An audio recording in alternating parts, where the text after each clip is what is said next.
A Friday night at Cardines, and well, this one just means a little bit more. I'm Harry Tidgwell, and we welcome you to Newport, Rhode Island, where the Gulls take on their bitter rival, the Ocean State Waves. The first time around this year, the Waves were the victors, but can the Gulls find some revenge here tonight? We got game time in just a little bit, but before we dive into the action, it's the NECBL broadcast pregame show starting right now.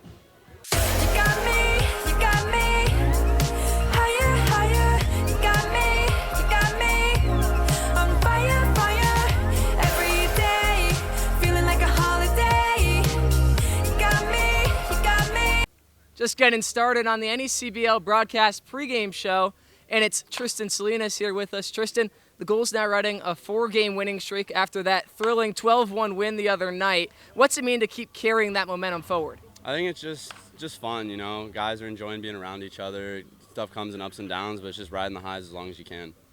Tonight, you guys got the Ocean State Waves coming to town, you know, rival here in Rhode Island. Does this game mean a little bit extra to the guys in the dugout? I think so. After going down to their place, too, just the game did not go how we wanted to at all, but we showed some fight there, and I think tonight will be a good game. I think everybody wants it back with these guys, with their little beach chairs they have in the bullpen, all their little shenanigans. So I think we'll be good. All right, final question for you. I know it was a big birthday for you yesterday. You do anything fun? Had a little fire at the host family's house, and the girlfriend was able to come up, which was nice, so just hung out with a couple of guys at the house. All right, well, good luck to you today, Tristan. And game first pitch is set for 6:35. You can tune in on ESPN Plus or head down to the ballpark for some Pell Bridge Series action. Whoa! Who knew I would make it this far? They hated, they never believed me. Yeah, I would never drop the ball. I know I make it look easy. Yeah, Mayweather with the defense. Moment I gotta keep going. I'm shaking the dice and I'm kicking and rolling. They already know. And welcome back to the pregame show here on the Newport Gulls Broadcast Network. I am Joe Dupuis, and I am here with one of our media interns for a Gulls Insider look. It is Sorka Lewis. Sorka, a student at Xavier over in Cincinnati. You said you're studying digital media. What are you hoping to do with that digital media degree when you're done? I'm not really sure yet, but, we'll see. Hopefully I can work with some DC sports team, or really any sports team except the Cowboys, Giants, or Eagles. And yeah, I don't know, I hope to get more into production or social media side of things, so I guess anything like that. As somebody who is a fellow Commanders fan, I'm glad you don't want to work with any of the other NFC East teams, but you're from Washington. You got to watch, the Nationals win back in 2019.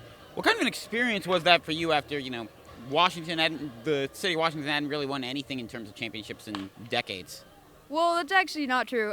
We won in 2018. The Caps won in 2018. So it was really great having that back-to-back championship year, like 2018 and 2019. It was a really electric time in the city. I really want to go back to that. Seeing the Knicks win, it really brought back memories for us. And I really hope, the Commanders or Wizards can get something done. Or, I don't know, the Nats or offense is heating up, but recently we haven't been shown out, so. Well, you're clearly a sports fan. You love baseball, obviously, especially the Nats. And I've seen you wear a Reds jersey. What is it like working in the actual, downstairs in the dungeon, we call it, as the director? What's it like working on a broadcast for sports rather than just watching it on TV? It's actually a really interesting question. It's really funny because directing the broadcast, I realized I watch everything except the game. I feel like I find myself watch every single sports broadcast so differently now. I notice every angle and every camera shot. I'm like, oh, that's a good shot, that's a bad shot, or oh, the audio is messed up here. Like I'm always thinking about behind the scenes now rather than in front of the scenes, and I just think it's such a cool and underappreciated job that a lot of people don't even take for granted. But it's really cool, and I definitely watch a lot of things differently now. So. Now, it is comedy night. I did ask you for a joke, but you had a funny fact that you wanted to tell us. What's that fun fact about yourself? I think the most fun fact about me is when I turned 21, I got to take my first legal sip of alcohol on the mound at a Nats game. Okay, that's pretty cool. Sorka Lewis certainly giving us a direct look at things, as I terribly tried to put on the sunglasses to try and do David Caruso. Gulls and Waves happening tonight on ESPN Plus if you can't make it down to the game. First pitch is at 6:35. We'll see you then. We got more of the pregame show after this. Most people spend their time trying to fit in. Not me. I want to be all in. I want to be in too deep, in the moment, in the center of it all, in the room where it happens. In it to make a difference every single moment of every single day.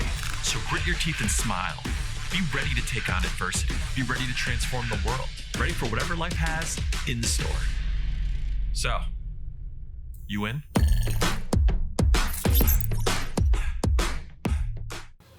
And welcome back to the Newport Gulls pregame show for the NECBL. I am here with the Gulls in Gulls Eye view of Devin Zyrus, who's been pretty phenomenal this season on offense. Devin, your offensive production has been pretty good. What goes through your mind, whenever you go up to bat every game, whether it's, we got a big lead, we're tied, or even when we're trailing?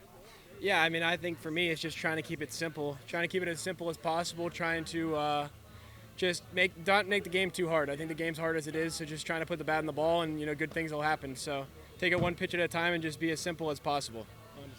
Now, you came from Eastern Michigan before the season started. What's it like being in a place like Newport compared to having to deal with the maction that is out in Ypsilanti? Tell you what, the weather's a lot better, that's for sure. This is beautiful weather. The fans are awesome. Playing with some guys that are super, super skilled. Our whole team is super talented, so that's really fun to play with them. And, honestly, this is just a great atmosphere. And nothing against Eastern Michigan, but, this is a little bit better so far. Well, you're going from Eastern Michigan from last season to next season. You're going to be a part of the Coastal Carolina Chanticleers. How excited are you for having to be a part of a team that, a school that's had great athletic success despite how their size is? Yeah, I'm super excited, honestly. I'm super grateful for the opportunity. As being a grad guy, having one more year left, had some great conversations with the new coaches there at Coastal, and I'm super excited for this next chapter in my career and, play baseball in South Carolina, something I've never been able to do. And so, yeah, I'm super excited. I'm sure they're excited to have you down there in Conway. Now, it is comedy night. Do you have a joke or funny fact you want to tell us? I don't have a joke for you right now, but I will say one of my fun facts is I do have over a 1,000-day streak on Duolingo, so I am trying to learn Spanish. If anyone has any help or anything like that for me. Excelente. Well, Devin, I'm sure that you got, with all the stuff that's been happening, you got plenty of fans coast to coast. We got the Waves and Gulls coming up tonight at 6:35 start time. If you can't make it down to the game, we're going to be on ESPN+. We'll have more with the pregame show after this. We are the heartbeat of innovation. The ones who care for your heart as if it were our own. We are challengers who never settle. We are healers who turn fear into hope and the impossible into done. We are at the heart of this community, providing advanced, nationally recognized medicine. We are South Coast Health, Heart and Vascular. Wrapping things up on the NECBL broadcast pregame show alongside assistant pitching coach Dylan Brown. And the last time you guys faced the Ocean State Waves, a fairly high-scoring affair. What's the goal with the arms here today? We got Will Taylor starting on the bump today. He has a really good three-pitch mix, up to 92 from the left side. He comes from the heavens. He's about 6'7", 6'8". And he's another portal kid trying to get an opportunity to find a new school. So I think he's going to be a great opportunity to show his stuff today. Following Will, I know obviously you guys must have some plans out of the bullpen. What are you looking for if we're able to jump out to an early lead to help hold that down and put this one away? Well, we threw a lot of arms at them last time, and we just didn't fill up the zone enough. And the goal this time is maybe get a couple more long inning relief out of either Jake Kennedy or somebody like that. Just get more innings out of them out of the pen, really. All right, well, thank you very much, Coach. The first pitch in just a little bit, set for 6:35. Either come on down to the ballpark or tune in on ESPN+. I'm Harry Tidgewell saying see you in a little bit.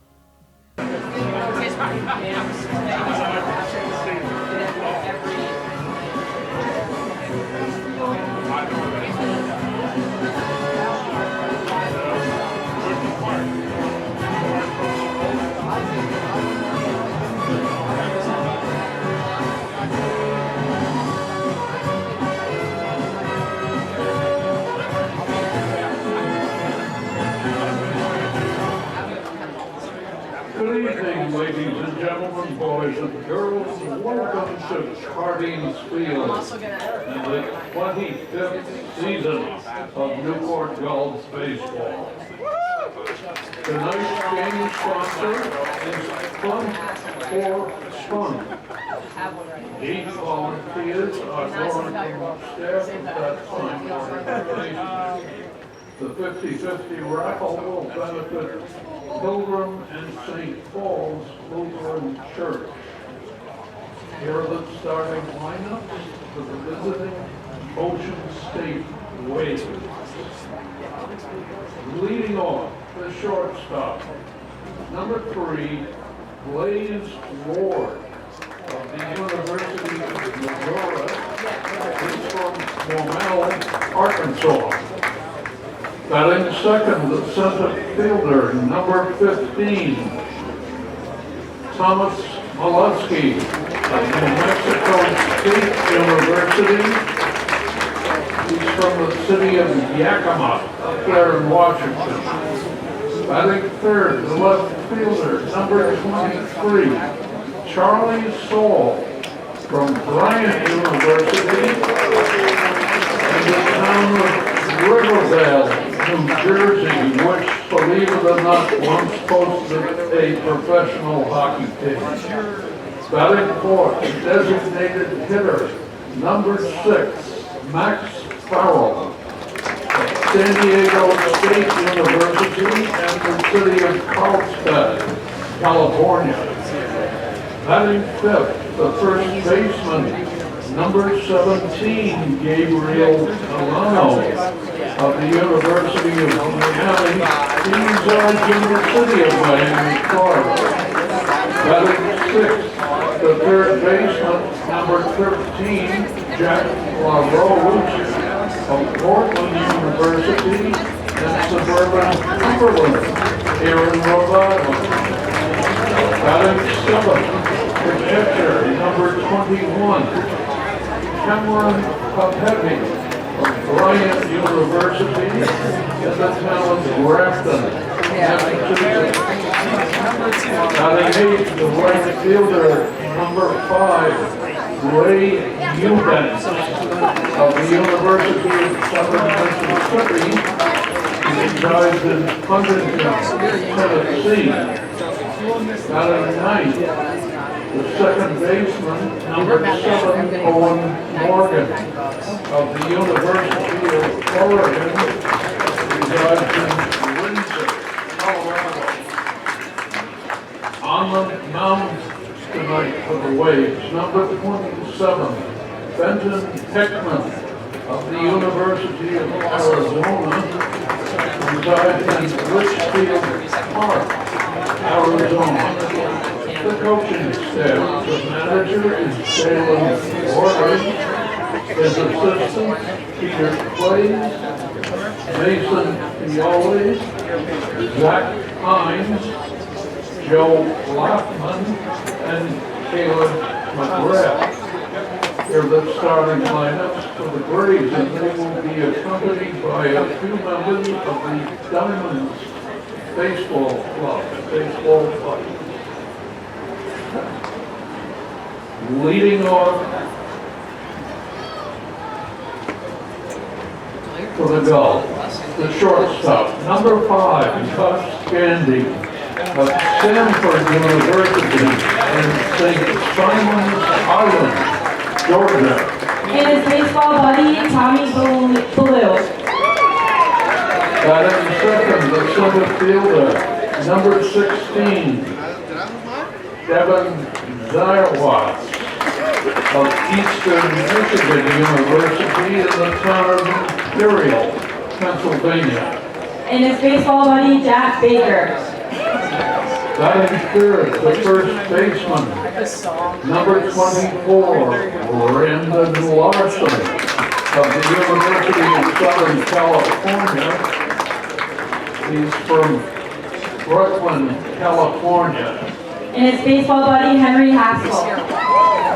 Batting fourth, the designated hitter, number 10, Peter Mershon of Coastal Carolina University in the town of Taylor, South Carolina.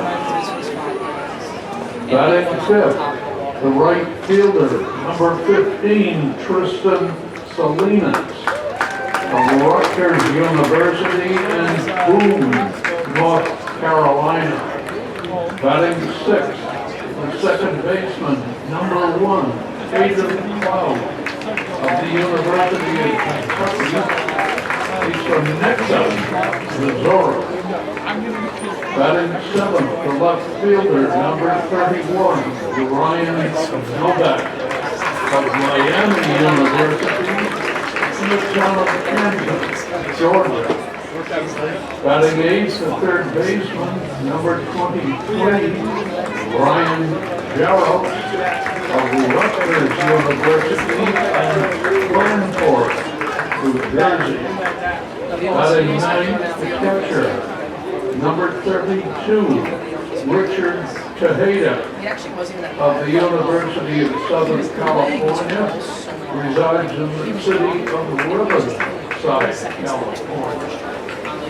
On the mound tonight for the Gulls, number 35, Will Taylor of Trinity University, resides in Englewood, Colorado. The coaching staff, the manager, Mike Gomes, hitting coach Teddy Regan, pitching coach Kevin Long, and the assistant coaches Dylan Brown and Noah Martinez. The umpire signed tonight's game. Calling balls and strikes, Mr. Aaron Brown. On the base paths, Mr. Glenn Stewart and Mr. Robert Melton. We believe these fine gentlemen should be accorded every courtesy. Thank you. Thank you, Don. And good evening, Gulls fans. And welcome to the Funny for Fun's Comedy Fundraising Night at historic Guardians Field, featuring tonight's matchup between the Ocean State Waves and your Newport Gulls.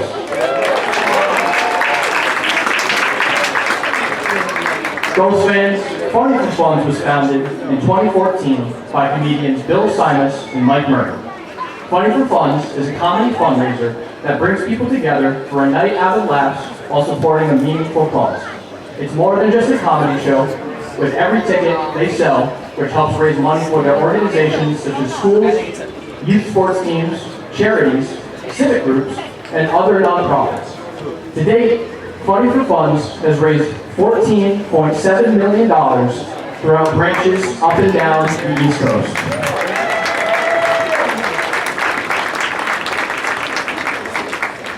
Funny for Funds isn't just asking you to simply donate tonight, but instead they are offering a night full of fun as well as fun-filled memories. It's a low-risk, high-energy fundraising option. The Newport Gulls organization is beyond thankful for all that the Funny for Funds team has done throughout the community, as well as for sponsoring tonight's game. Thank you.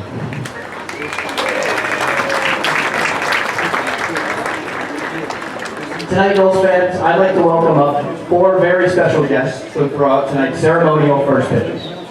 First up is Vinny Giacovani. Vinny Giacovani has been an integral part of the Funny for Funds team since day one, helping them with all of their graphic design, from show posters to social media content. Vin is the creative mind behind the fun. Let me finish your bio! I didn't finish your bio! Too slow!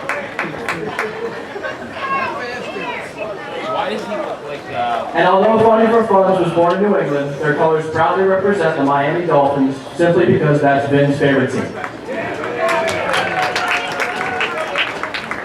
Next up is Bethany Simons, who is the wife and co-founder and owner of Bill Simons, who joined the team about 4 years ago and launched Funny for Funds 2.0. She runs the entire office, payroll, customer service, and yes, she actually answers the phone when you call. Since her arrival, Funny for Funds has doubled in size. Hold on, I'm not done. Bethany has helped add their new branches, including Tennessee, Texas, Boston, and most recently, a second Connecticut branch. She also technically saved the company by marrying her husband Bill, ensuring he never has to be behind a computer doing anything tech-related, which is beneficial for all parties involved. Take it away, Bethany. Oh yeah, that's Very good.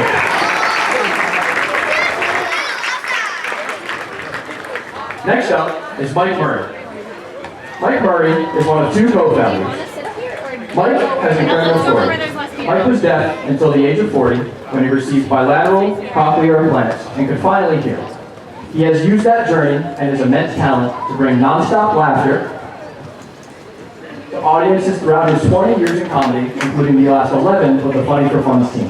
Mike is not only a hilarious comedian, but also an inspiration, proving that no matter what challenges you face, you should always chase your dreams.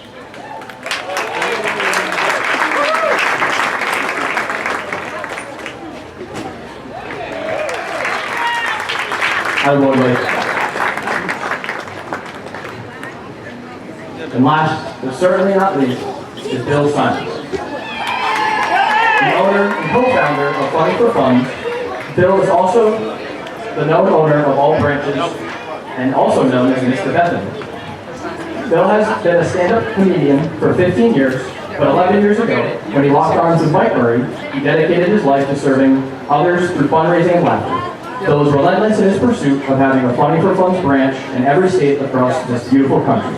With over 3,000 shows and 11 years and more than $14 million raised for countless groups across the East Coast, Bill has just one question. When is your next show? Let your kids show you how to do it!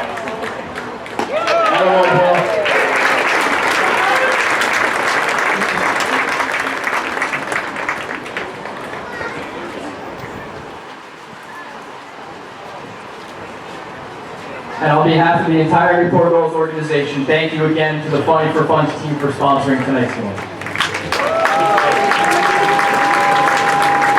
Ladies and gentlemen, at this time, I'd ask you to please rise, if you are able, and remove your caps for the singing of tonight's national anthem. Performing tonight's national anthem is Jessica Sullivan.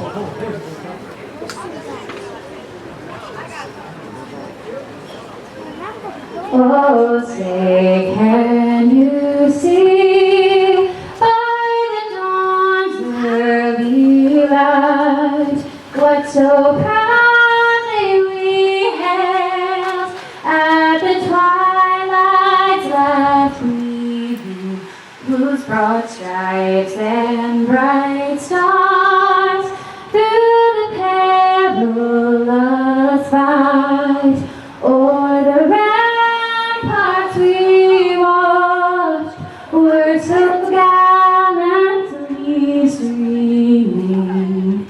And again our glare, the bombs bursting in air, gave proof through the night that our flag was still there. Oh, say does that star-spangled banner yet wave o'er land of the free and the home of the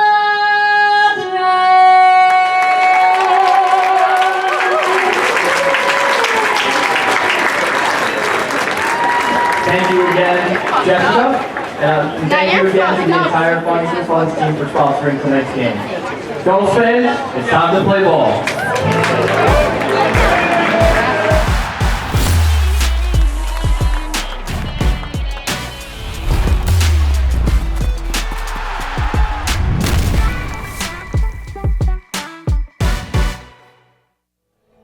One of, if not the very best rivalry in the entire NECBL.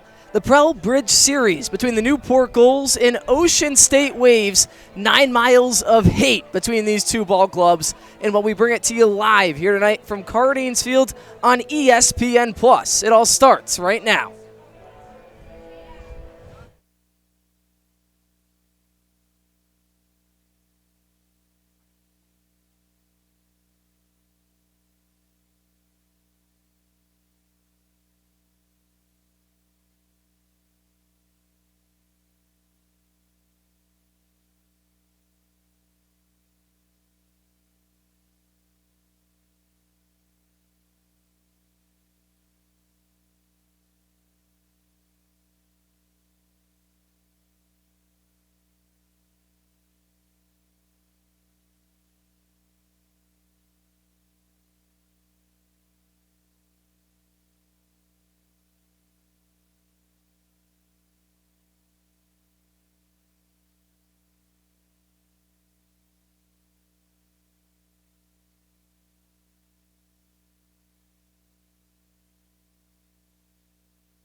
It's a Friday night at Cardines Field, and well, this one has a little bit extra to it. The Pell Bridge Series between the Newport Gulls and Ocean State Waves. We welcome you inside the broadcast booth alongside Gavin Watson and Joe Dupuis. I'm Harry Tidgewell. We thank you for joining us, and it's a big night here at the ballpark. Funny for Fun's night. We're going to get more into that in the top of the second, but as already mentioned, a rivalry for the state of Rhode Island here tonight. One of the best rivalries in the entire NECBL. And Gavin, I turn to you first. The Ocean State Waves on a 2-game skid, but the first time they faced the Gulls, they punched them right in the mouth in a very high-scoring affair. How do they go about replicating that here tonight? They need to tag together base hits and base hits. They have to tag together the base hits. When they've done that and exposed the teams on their free passes, that's really when the game's gone the way of the Ocean State Waves.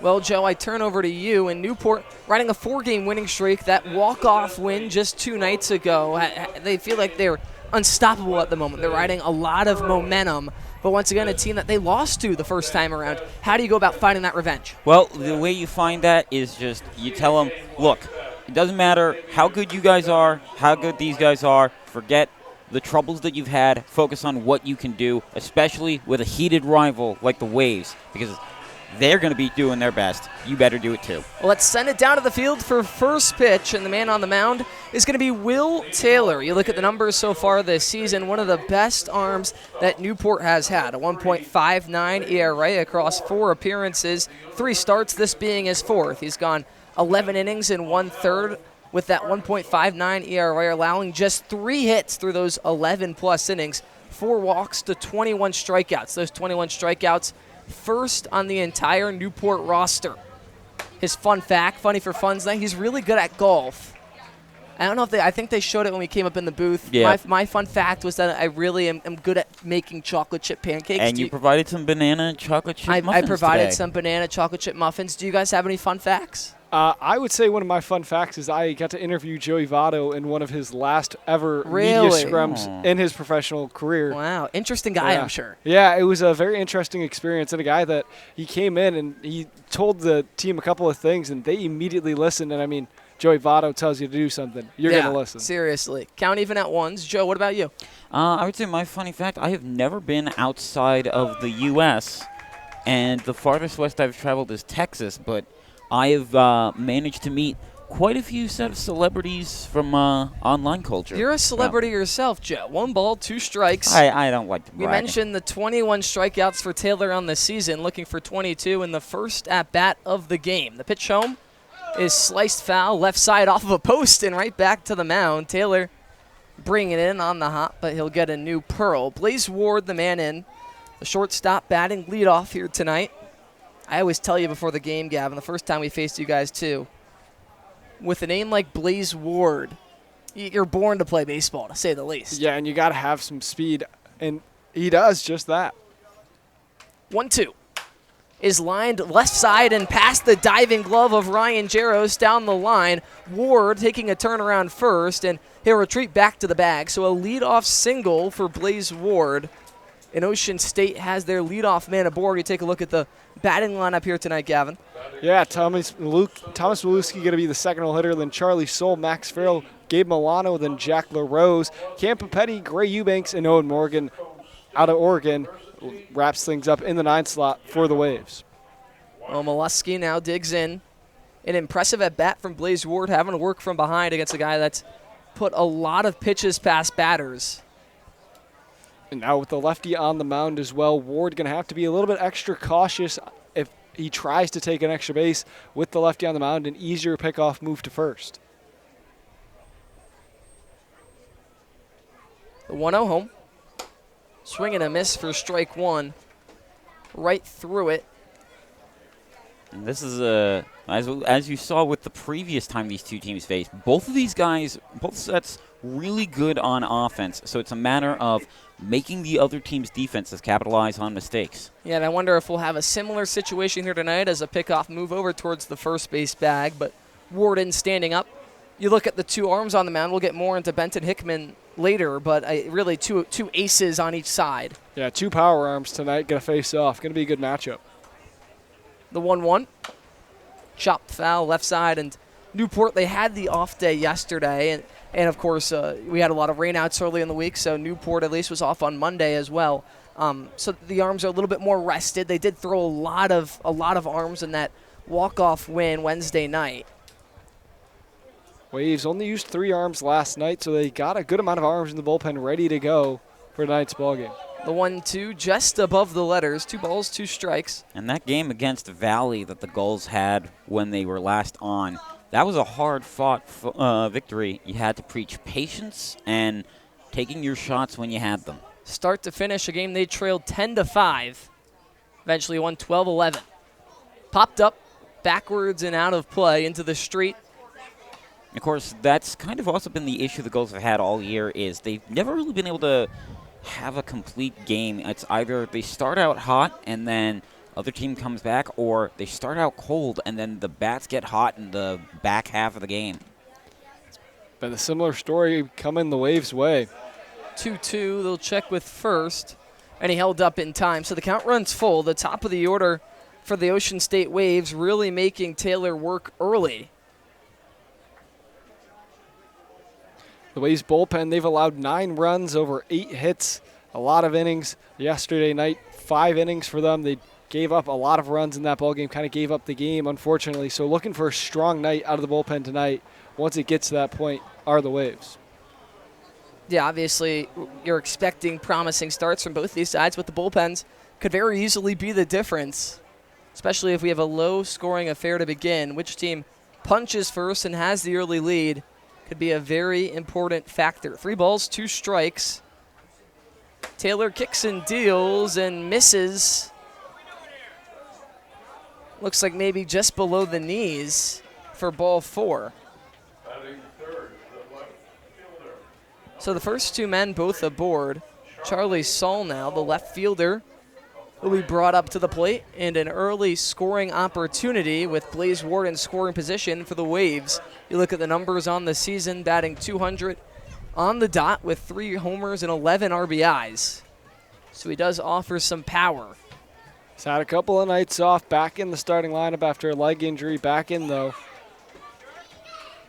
Goes fishing at the first pitch, comes up empty-handed. Now, Will Taylor likes golf. He's going to try and make these Waves play golf. Yes, that fun fact we didn't get from Will Taylor, we got from Will Coleman, who, with the off day yesterday, some of the players went golfing, and he said Will Taylor is one of the best he's ever played with.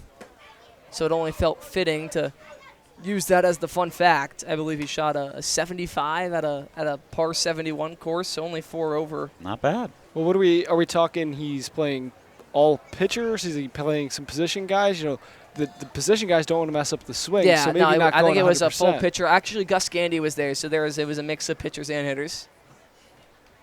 Still 1-1. very impressive. Ward dancing over at second. I think we might have some broken lumber on that swing. You could see Taylor was keeping an eye on him, Saul trying to checking let him his- know, I can see you and what you're trying to do.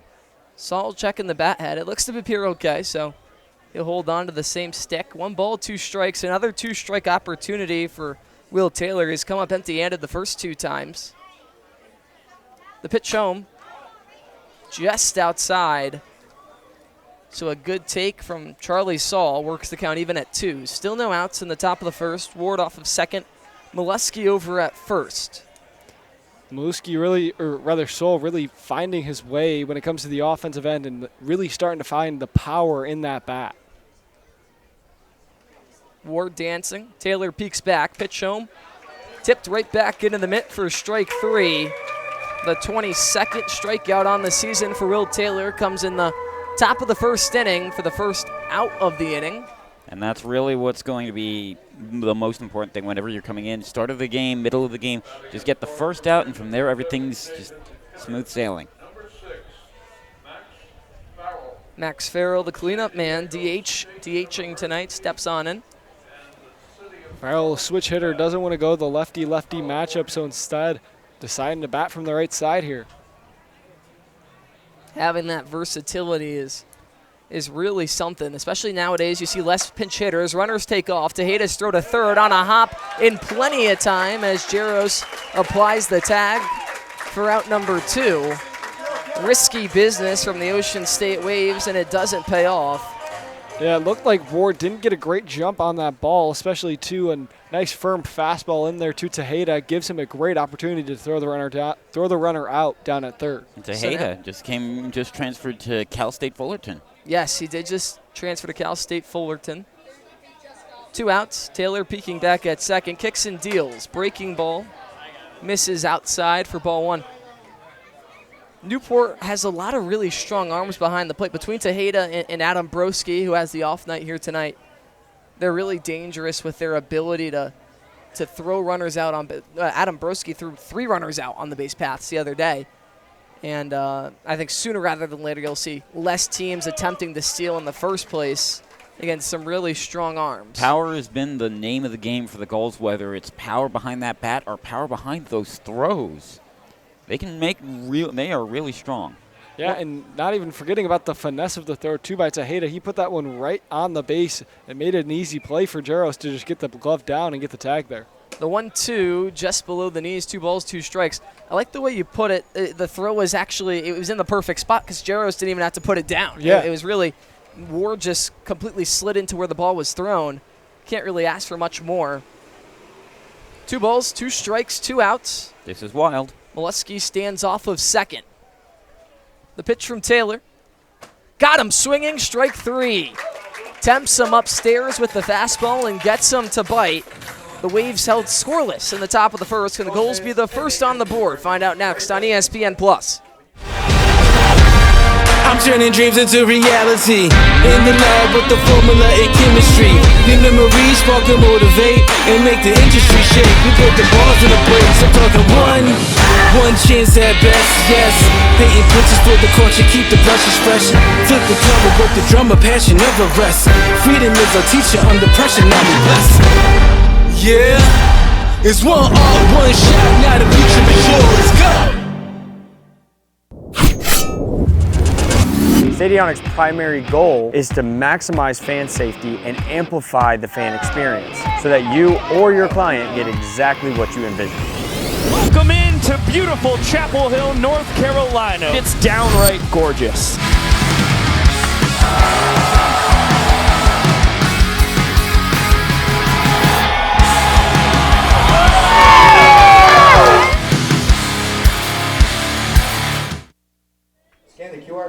Time for Newport to get their first chances here tonight in the bottom of the first.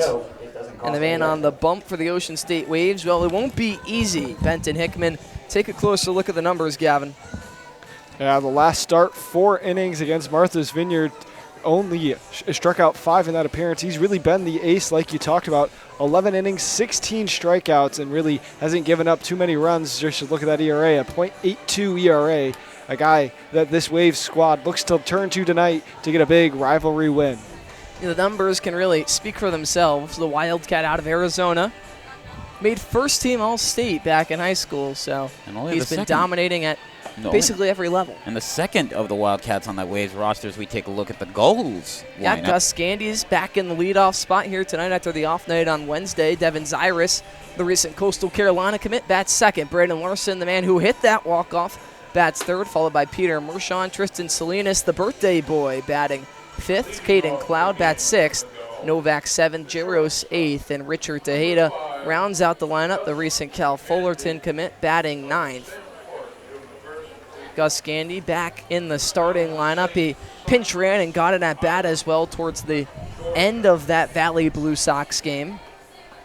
He's been really strong out of the leadoff spot altogether. Last time he played the Waves, had a long ball, collected a multi-hit performance.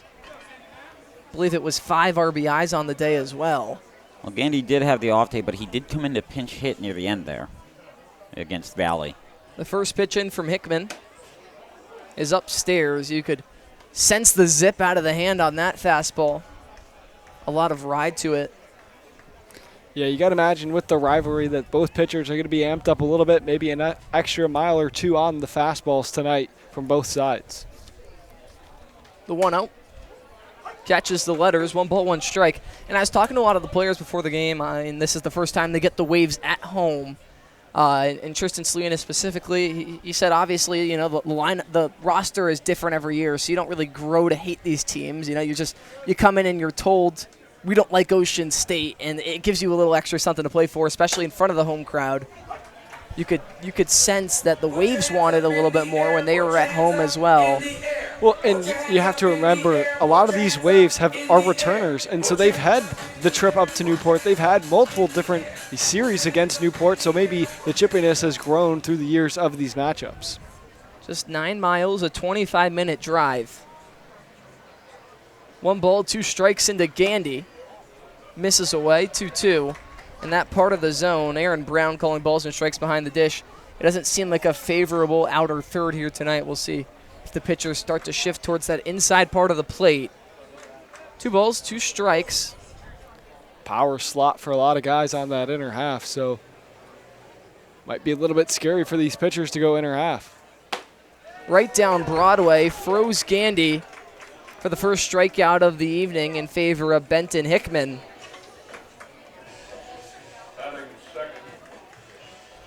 See the heat just kind of nothing Gandy could do.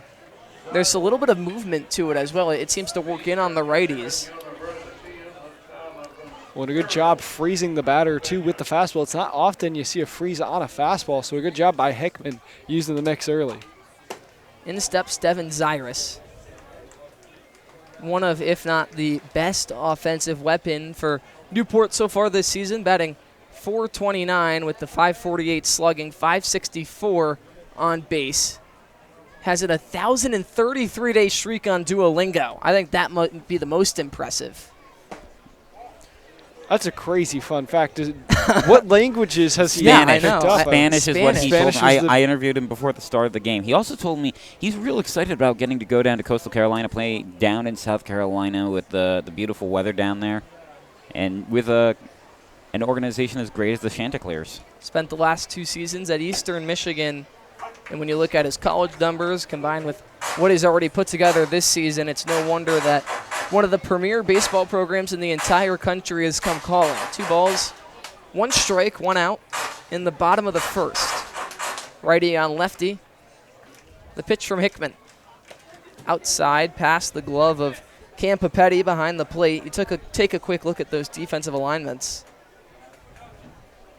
Sol, Milowski, and Eubanks is left to right in the outfield. Then Jack LaRose at third, Blaze Ward at short, Owen Morgan at second, and Gabe Milano making his second start at first base of the year, and then Papetti will be the backstop for Hickman. 3-1 is popped left side above the netting and out of play, so the count runs full to Devin Zyrus. Right onto America's Cup Avenue, which whenever they play that sound effect of the crashing, you always have to wonder, like, did that actually hit somebody's car? You have Fortunately, a quick second. It doesn't. It's just a local attorney's commercial kind of thing. The 3-2 is swung on and missed for strike 3. Hickman not afraid to pound the zone with 2 strikes. There's another look at those defensive alignments for the Ocean State Waves. A .940 defensive percentage, which is last in the NECBL, and the Waves not up to the exact start that they want. And you wonder if giving teams extra outs is playing a part in it. Yeah, and they have had all but one of their games they've committed an error, and multiple of those games have been multiple error games, so really giving away some free bases. But when it comes to a rivalry game, you ignore the record, you ignore the stats, because they might as well be 0-0 like the start of this game. Brandon Larson once had Chipotle every day for an entire summer. That sounds like it would be painful. I wonder how you keep it fresh. Do you rotate things? Larson rips one past the second baseman. Morgan to his feet on a hop, throw to first. Can't be corralled by Milano.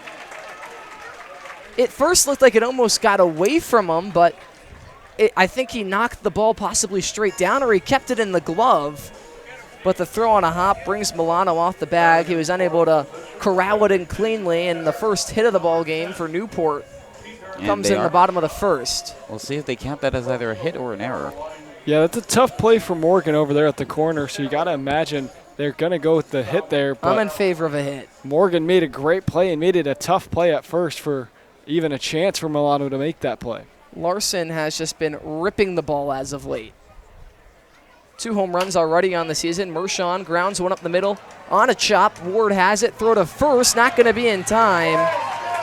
It might have been a little late regardless, but it brought Milano towards home plate.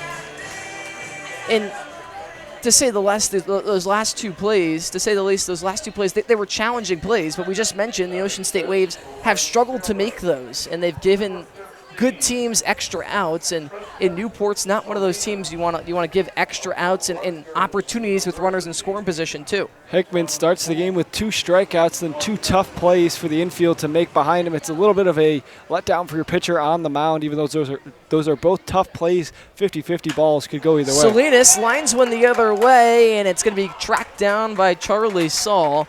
The birthday boy almost breaking things open in the bottom of the first, but the scoring will have to wait until after the break. You're watching on ESPN+.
We welcome you back to a packed house here at Cardines. And well, we mentioned it's Funny for Fun's night. We bring you quickly inside the broadcast booth, and Stephen Donovan joins us. Thank you so much for being here tonight. Funny for Fun's as a whole, this is a great experience. It's our pleasure. It's our first year partnering with the Newport Gulls, and we couldn't be happier to be here.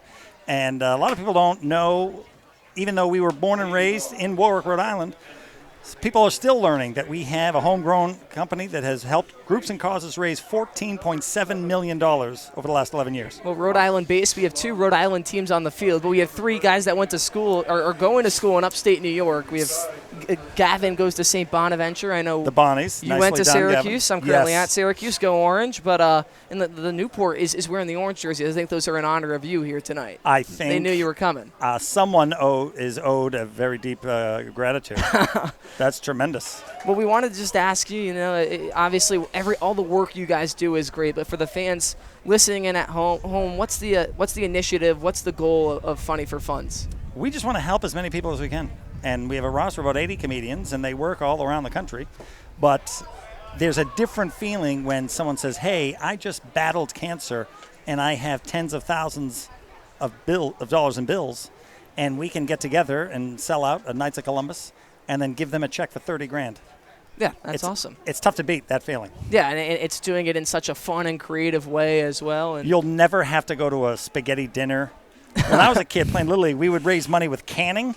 You'd stand in traffic hoping someone would slow down and give you a nickel. Uh-huh. And then, yay, we have 35 cents. That's not how to do it. Yeah. We know how to do it. Well, I applaud you guys for just that creative thinking altogether, and just creating more joy, I think, is also just a part of the collective as a whole. It's Harry, spreading people that are grumpy. funny. I hope I'm not telling you anything you don't already know. People, we're new to the world. We just got here. You have a dewy-eyed optimism. You're filled with Syracuse and Newport excitement. Yeah. But people need a boost, and that's what we give them. Yeah. Well, we gotta ask cold hard you. Cash. First time at the ballpark. What's the experience been like so far? Have you been here a couple times? I've been here once before, and I can't get over the dimensions in center right field. Yeah. Fair enough. We've seen a lot of home runs to right center so far this year. I mean, I would love to have been in the room when they designed it, and what beverage was served at the meal when they sat down. You know what I mean? Yeah, Milano goes down looking, but you're right. Some really wonky dimensions at Cardines Field. But we took the boat. We took the ferry from Providence down here. All right. Let you off right across the street. Yeah. You got to get on this. Harry, you got to get on this ferry. I got to do it. You go right underneath the Newport Bridge. Really? Tremendous. All this beach traffic. No, you're waving at them pointing and laughing because you are on the high seas, my friend. Well, I hope you The can high say you seas. like Cardines more than Ocean State. The Gulls more than Ocean State. Is that safe to be said? Yes. Are you kidding me? I believe their home is in Cranston, Rhode Island. Yes, Is that yes. true? It's about Yeah. a 25-minute drive right across. This is the Pell Bridge Series is what they call it. So I rest my head. Oh, that's... Grounded up the middle and threw for a base hit. Jack LaRose grounds one into center field. Jack, get comfortable at first base. You're not moving an inch. There we go. So waiting for the jokes to come. I'm living in Warwick. If I say anything nice about Cranston, they won't let me back in the city limits. You know what I mean? Yeah. I'm yet to. I know Warwick's where the airport's at. I know Sorka Lewis, our producer, has done a lot of the driving players back and forth as they come and go. Well, you want to make sure you check out the airport in Warwick because it has the greatest bathroom in aviation. Really? Yeah, the government here in Rhode Island is beset with all kinds of problems, and first on their list of priorities was we need nicer bathrooms at the airport. There we go. And so that's what they have. Larson diving into the first base bag. Steven, I gotta also let the fans know at home, if they want to help, what are the best ways to help your collective and just keep feeding into this positivity? We thought it would be a good idea to have a website. It's not a fad, these websites. You know what I mean? They're around it. They're staying. Yeah. So funny, the number 4, and then funds could be churches, youth sports, could be unforeseen medical bills. Any reason at all, we bring all the equipment. We could do a show in your driveway, Harry. Wow. Yeah. I might call you guys. If you need money for any reason, we're like Planet Fitness. We're judgment-free. We don't ask any questions. If you have a crippling a problem with you love scratch tickets too much and you need money to help you out, we can do that. Harry, whatever you need, we're here for you. I appreciate it. We You just guys want to are help the as many best. people as we can. Yeah, that's great to hear. That's what it's all about. So now you're a sophomore at Syracuse. I'm going to be a sophomore, yes. Yeah. This is the school that brought every broadcaster known to anyone, and now you're following in their footsteps. I'm trying. I'm trying, to say the least. I know we were talking earlier about some of the radio stations and grounded foul left side. You were saying that you're still in contact with Z89. Every year I go back to school at Syracuse. The Z89 is the #1 college radio station in the country. Yeah. And I hope people from FM 88 are listening because WAER, a distant second. I'm going to have to clip this and send this around. This I is, would this hope, is going into Harry. all the group chats, I would promise hope you have some kind of an editing skill. Oh, look at this. Broken bat. That'll get him. He got that. Leaping off the bag, throw to the plate. Not going to be in time. LaRose works his way around the bases. What a wonky play right there, to say the least, Mr. Donovan. That was exactly how they drew it up. They were hoping that exact set of circumstances would happen. The broken bat, too. That played into it. Right. They knew I would badmouth Cranston. They get a little angry, and they get a little pep in their step. You're adding some fuel to the fire. Because we can't win 11-0 and then have it just be, let's how many hot dogs we can eat. We need a give and take so that we have a dramatic victory at the end. Well, did you catch the walk-off win on Wednesday night? Here's what I loved about Wednesday night. It was the sponsor there, Salve Regina. Yes. And so everyone got, the first 1,500 visitors to the field got sunscreened. Yeah. Which, if you're going to see night baseball, you need as much sunscreen as possible. The lights get really bright here. Of course. What are you, nuts? Of course. Sometimes I just go tan on the pitcher's mound after the game. And for those of you who have not yet seen Harry, he is the only person in South County right now, the two of you, shirt and tie. Yeah, I All know. business. I thought you got the Tremendous. memo. You didn't. No, but I love the golf shirt. Had I got the memo, I would have upped my game a little bit. I mean, I'll tell you. guys are At first, representing. I thought you were rocking the Eagles hat when I first saw you, and I was going to say I can't do it. I can't do it. No. The Dirty Birds? No, thank As a you. diehard Giants fan, broken bat Another again. one. Larson's diving effort comes up empty-handed. Getting the wave towards home plate is Eubanks diving in safely and making it a 2-0 ball game. We have broken lumber all over the place, so we're going to have to start a fire or something after the game with all of these. Eubanks, a lot of people don't know this. His grandfather, longtime television game show host, Bob Eubanks. Really? No, I just made that up. You just made that up. You're full of jokes. I see why this is good for you. Well, that's my job. You know what I mean? If I just came up here talking about algebra and the color beige, that's no good. You know what I mean? You got to advertise what you got here. Yeah. I got to ask you, Syracuse specific. Yes. Jerry McNamara being brought in. Steve Angeli coming back from injury. I don't know if you still keep up with the athletic teams as a whole. What's showing more promise in your opinion? I love Jerry Mack. and love you G-Mac. don't want to be the guy that follows the guy, right? So Yeah. Jim Boeheim, an icon of college basketball, you don't want to be the guy that follows him. You want to be the guy after that guy because that guy is not going to, you know, Has no pressure on that guy. right? Yeah. So not Jerry Mack. He's done everything you can do for a Syracuse athlete. Wins, graduates 4 years, dominates. Siena, he did his thing. So I feel very Go good about the Saints. future. It's good to hear. Yeah. We'll see if they can turn it around by the time I'm out of there. Now, this is your first summer with the Newport Gulls? Yes, this is my first summer. Strike 3 swinging. Mr. Donovan, we got to thank you for joining us here again. We bring you back inside the booth. Any last words or ways that people can keep helping out and donating? Where should they go? So you can go to funny4funds.com, but just look to help any way you can for any reason. You know what I mean? We're going to be the people that help everyone. No one's going to come in and save the day. That's a great message. So I appreciate it. Don't wait until you break the law and are sentenced to community service. There we go. You know Do what I it mean? beforehand. Do the community service regardless. Help. Thank you very All much. right. We appreciate it. Thank you. Have a great day. Have a great day. Enjoy Go the Bonnies. game. Hopefully the Gulls can pull it out. We'll be back right after the break. Who knew I would make it this far? They hated, they never believed me. Yeah, I would never drop the ball. I know I make it look easy. Yeah, Mayweather with the defense. Moment I gotta keep going. I'm shaking the dice and I'm kicking and rolling. They already know. We are the heartbeat of innovation. The ones who care for your heart as if it were our own. We are challengers who never settle. We are healers who turn fear into hope and the impossible into done. We are at the heart of this community, providing advanced, nationally recognized medicine. We are South Coast Health, Heart and Vascular.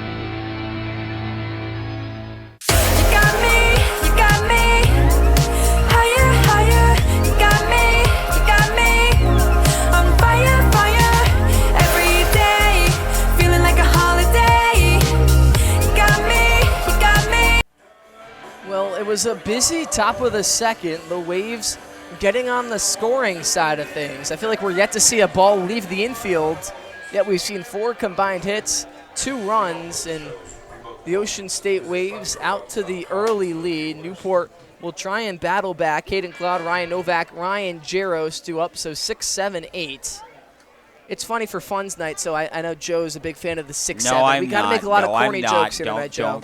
No. It's for funny. We're It's having for fun. I know. Just We can't thank Stephen Donovan and the entire Funny for Funds crew enough for coming out here tonight. It's really a great experience, especially on a Friday at Cardines. It's a packed house and just such a good mission. We encourage everybody, if able, to go help them out any way you can. And that message to just spread positivity. The world always needs more positivity. Ain't that right, Gavin? Yeah, that's a great message to leave for anybody. Just do your part. Try to, add any sort of positivity you can to the world, and it seems like Funny for Funds is doing just that. Well, Caden Cloud leads things off. First pitch misses upstairs. Cloud homered the last game right over the right center field wall. That we already mentioned the odd dimensions of Cardines Field. It's played very favorable for the Gulls. They've hit a lot more home runs over the right center field wall than they've given up so far this year. Cloud ahead 1-0.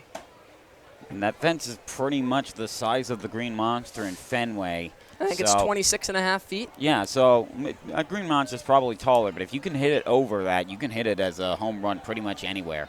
That also shows why you have to basically have a powerful team here. 1 ball, 1 strike. Pitch misses well, low and away. Gets to the backstop, 2-1. I mean, these are 2 teams. They rank 3rd and 4th in the league in batting averages. So 2 teams that really hit the screws off the ball, and could be a slugfest tonight as things get going. Pitch to Cloud, misses outside.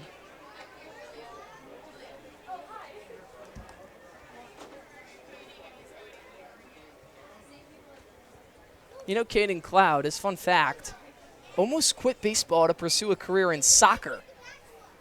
A multi-sport athlete, fouls, went straight back into the netting, right towards us. And how fitting also that soccer, with the World Cup going on. Well, speaking of putting a ball into the back of the net, the netting that just saved us, Joe Dupuy, Stadionic, the official netting and facility partners of the New England League. Stadionic's netting, wall padding, and facility solutions have been featured in Major League Baseball venues. Pitching to Cloud is a cold strike 3 right on the corner. Cloud doesn't like it, but the first man retired via the K nonetheless. Those Major League Baseball venues include Citi Field, home of the New York Mets, Truist Park, home of the Atlanta Braves, as well as collegiate facilities throughout the entire country, including Florida, North Carolina, Clemson, Texas, Horns Up, and many more. From design to fabrication to installation, Stadionic is making sports facilities iconic and keeping us broadcasters safe up here in the booth. You said your fun fact is that you can make, chocolate chip pancakes. I think your fun fact is that you are a master of the transition. I gave Sorka 3 fun facts, our producer, to pick one out, and none of them were about my transitions. I said I love Naz Reid. I was saddened to see him get traded. Obviously, you're excited to see, as a Timberwolves fan, excited to see them make a move for a guy like LaMelo, but I remember my friend texted me, and as soon as I said, who for? And he said, Naz Reid, I fell to my knees in the middle of a Walmart. It's tough. Anytime, the fan favorite gets traded, it's a tough scene. It's a tough scene. And then my favorite movie is Reservoir Dogs. Novak swings right through the 1-1, 1 ball, 2 strikes. Do you have a favorite movie? I mean, I'm going to go with the typical one, go with a baseball movie, but one of the best baseball movies out there, Bull Durham, is my favorite go-to movie. Never seen Bull Durham. Great movie about the way the minor leagues at least used to be, maybe not so much anymore, with less long bus trips and more so just a 6-game set in the minor leagues now. But nonetheless, that's a great movie. You got to check it out. I got to check it out. That'll be Durham, next North on the list. Carolina. Also, they're, I believe, still a Tampa Bay Rays AAA affiliate in the International League. 2 balls, 2 strikes, 1 out in the bottom of the second. Pitch into Novak. Outside. And you said your favorite movie is Reservoir Dogs. You got Clowns to the left, you and Jokers to the right. I've been waiting to make that open, Joe, and you really just snatched it away from me.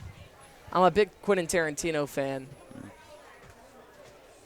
The count now even at 2s. 2 balls, 2 strikes, 1 out. Pitch into Novak. Runs inside, and it clipped him. So Novak will reach aboard safely. The third base runner of the ball game for the Gulls. Yeah, it looked like Hickman wanted the fastball in at the hands, but just missed a little bit too much on that inside half. I want to warn you guys now, along with 7th inning trivia today, the contest starts now. Start thinking. I'm giving you time to think. We're going to have since it's Funny for Fun's night, we're going to have a comedy challenge where you each are going to tell me a joke. I'm the judge. And whoever makes me laugh more wins 1 billion points. All right, I like it. First pitch catches the outside corner. Joe, are you up for that? Since you're doing the trivia today, I get to come up with my own thing, which is comedy. Fair enough. I will allow that as a trade-off. A fun night here at Cardines. And all Ryan smiles. Jaros is going to have some fun, hopefully. The fun fact from him is that his older brother also went Grounds to Rutgers. went left side and through the gap into the left field grass for a base hit.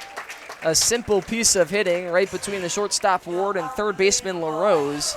And runners on first and second with 1 out for Newport, trying to snatch back those 2 runs as soon as possible. And, it's very fitting that it was Ryan Novak being put onto first through being hit by pitch. He has been a big preacher of patience. Patience. And take your shot only when it is best. Patience is a virtue, as they say. Newport doing a good job of battling against this Waves team. They put up 2 and then now putting back-to-back runners aboard, putting a good little rally together here. Richard Tejeda, he made his debut the first time around against the Waves on the road, just after catching a red-eye from California into Rhode Island, so hopefully a little bit more well-rested this time around. The offensive numbers on the season, not quite where he wants them to be just yet, but a limited sample size to work off of. Catches at the knees for strike 1. Petty looking over at first, but no throw made.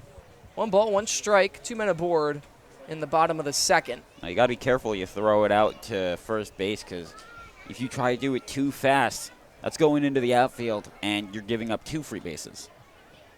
Something the Waves like to do, though, if the runner at first isn't paying enough attention. Tejeda sends one the other way. On the hop is Gray Eubanks making the catch, and neither runner will advance. So a loud second out of the inning. Tejeda, a good piece of contact, but just right at the right fielder. Got and it fast. turns the lineup over to Gus Gandy. Fastball on the outer side, and I mean, just to have a power bat like that coming out of the 9 spot, it's got to be really good for scoring runs and producing runs, especially with the power that Tejeda has in his bat. And if there's anybody that can definitely score these runs home, it's Gus Gandy. He's got an incredibly fast swing, as we've noted before here on these Gulls broadcasts. Struck out his first time up, gets the breaking ball and lines it into left field. Novak taking the turn around third. The throw to the plate on a hop and in time. Charlie Saul on a dime from left field, quieting the Newport crowd in the bottom of the second. The Gulls held scoreless. Take another look at this throw. A 2-0 lead for Ocean State stays put on a miraculous play. The top of the third coming up next on ESPN+.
We mentioned the fun. Well, look at that, a donut eating competition. A nightly classic here at Cardines. I don't think I'd be good at speed eating donuts. No, that feels like it'd be a quick way up the same direction the donut came down, especially trying to force it down quickly. But got to give it to the 2 athletes that they decided to pick tonight, doing a great job of getting the donut down. Of course, the real prize, no matter who actually eats more of the donut, is you get to keep the donut regardless of whether you win or lose. So you get a good meal, a good little snack while you're watching the Gulls. Well, and do you ever have the strategy of, hey, I'm just going to take the loss and I'm going to go sit back and enjoy my donut for the game, you know? Well, I like how you mentioned the athlete term, because obviously July 4th is right around the corner. We'll have the hot dog eating competition. Joey Chestnut, I think it's a battle for second when he's competing. I mean, there was some drama with he got charged with some yeah, crime. I mean, is he going to be able to make he was and will be able to make the hot dog eating contest? I mean, that is big news in the professional eating world. Absolutely. Crazy. I saw that. I was taken aback. We'll see if he can touch 80 hot dogs possibly this year. Taylor's first pitch misses low. And Joe, I'll ask you, how do you go about responding if you're Will Taylor after an inning where he didn't really give up any hard contact? It was just a couple of tricky plays that didn't go his way that allowed Ocean State to get out to this early lead. I mean, we've talked about this before. Goldfish memory. Just forget about those and focus on now. Fly ball into center field. Zyrus right underneath it, wraps it in leather for the first out of the inning. Got some oohs and ahs out of the crowd here, but barely had to take a step off there. And you know, I remember the first game the Waves had of the Newport Pelbridge series last year here in Cardines. Was full of wild weirdness, especially with the pitching. The Gulls won, but off of 2 pitch clock misses from the Waves. Yeah. It allowed 2 walks and allowed the Gulls to eventually come back. Charlie Saul, 3-hitter, steps on in. We've seen more pitching violations as of late. I think sometimes when you don't have the clock out there, the arms on the mound just forget a little bit, and the umpires have been on it.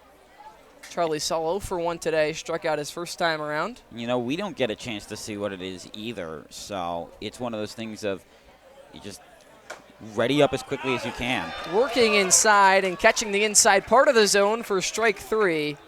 Saul's second strikeout of the day as he retreats back to the dugout. Taylor settling in nicely during the top of the third. There's that goldfish memory I mentioned before. Forget about what happened last inning. Just steel yourself, focus up, take out the next 3 batters. Taylor, 5 strikeouts in this one, doing a really good job of neutralizing the Waves' order, especially when they've gotten on base. You could say waving batters left and right, to say the least. 5 strikeouts, that being his second looking. We're only in the 3rd inning of things. Max Farrell. The 0-1 in. Swing and a miss, down low and away for strike 2. Taylor trying to collect back-to-back Ks to end the away half of the 3rd. And we talked about the fun facts of the Gulls. The Waves have a couple fun facts. For example, Max Farrell, not the only person from Carlsbad, California on that Waves roster. Just above the letters. 1 ball, 2 strikes. Farrell, another fun fact about him, he's a big rom-com fan, loves his rom-coms. One of, I think, 2 or 3 Waves in that dugout who really enjoy the rom-com genre. Lined up the middle on a hop. Gandy has it. Running throw to first in plenty of time. So 1, 2, 3 go the Ocean State Waves. But the Gulls trying to fight back against a 2-run deficit. The home half of the 3rd coming up next on ESPN+.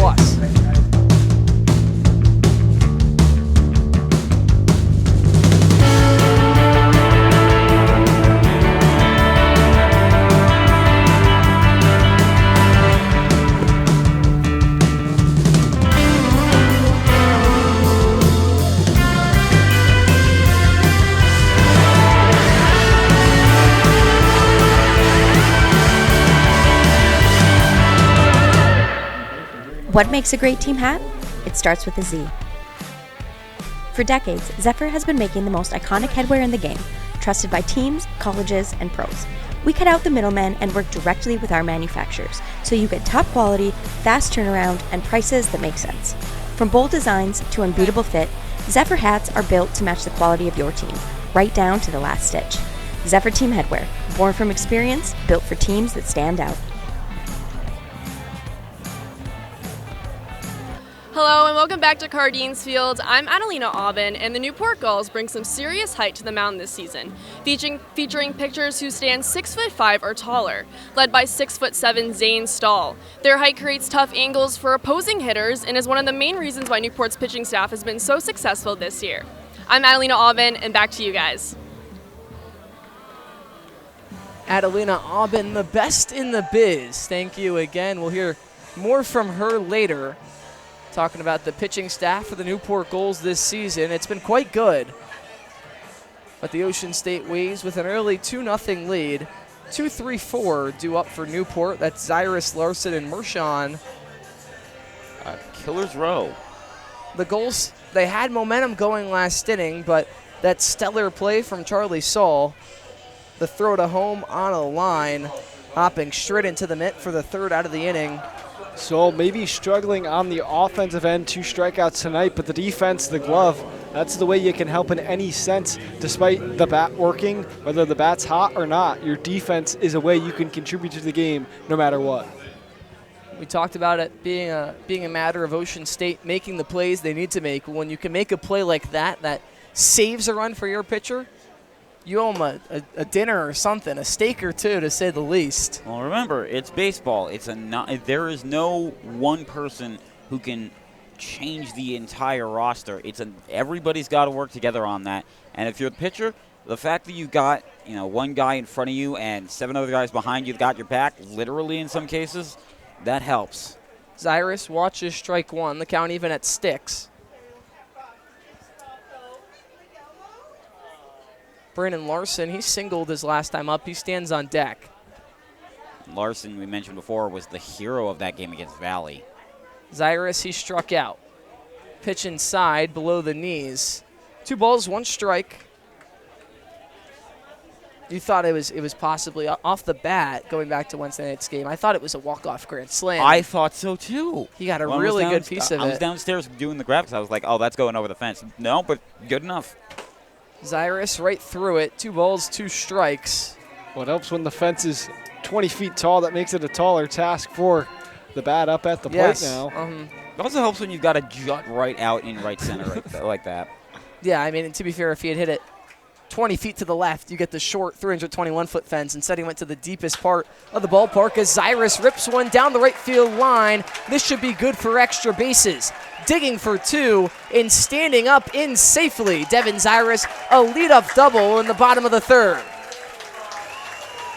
A really good piece of this one. Just a pitch inside that he was able to pull. Yeah, and exactly what they need to do, get out to an early get base runners early with less than 2 outs, and that's a great job to get the leadoff man on board and in scoring position. Especially working with 2 strikes. Hickman trying to work the inside part of the plate and caught a little bit too much. Zyrus making him pay. His first hit of the ball game is good for extra bases. Brandon Larson now stands in, a dangerous power hitting threat, as we already mentioned. Over 400 batting average. That is a 455 batting average with a 1.273 slugging. That is ridiculously powerful, and he is only going to try and add to that if he can. 1 ball, no strikes. And they actually counted what was, we thought it was a single. They're apparently in the scorebook saying that's an error. Oh, they are? Yes. Tough error there. Larson lines one right at the shortstop. Ward, who can't catch it cleanly, recovers and throws to first in plenty of time for the first out of the inning. Looked like Larson froze for a second coming out of the box. Well, Figured it was grabbed by Ward. I think they would have got him anyways, but gave the shortstop a little bit of extra time. Now we got Peter Mershon, another transfer to Coastal Carolina. He's going to try and bring his future college teammate home with this at bat. Yeah, you're right. Devin done. Zyrus and Peter Mershon. Coastal Carolina hoping a lot more of this can happen over the course of next season for them. This is easily something you could be watching in just a few months. And they did make it to the College World Series final last year. Yeah. Not so lucky this year, but one team that did, Oklahoma, and the Gulls are waiting for an Oklahoma kid, Kyle Branch, to come by. Had a monster Game 3 of that College World Series. 3 hits, 6 RBIs. That 3-run home run was the exclamation point on the Sooners' 4th College World Series. And on the way there, he had to face his brother Colby from Georgia. Made national headlines as well, yes. And also Colby was also a former Gull himself. 2 balls, no strikes, 1 out with Devin Zyrus off of second. Mershon chases upstairs for strike 1. Hickman doing a really good job despite the double, just going right at these hitters, commanding the strike zone, and a good job by Papetti calling a good game behind the dish. We've seen a lot of hard hit balls across the ballpark already on both sides here tonight.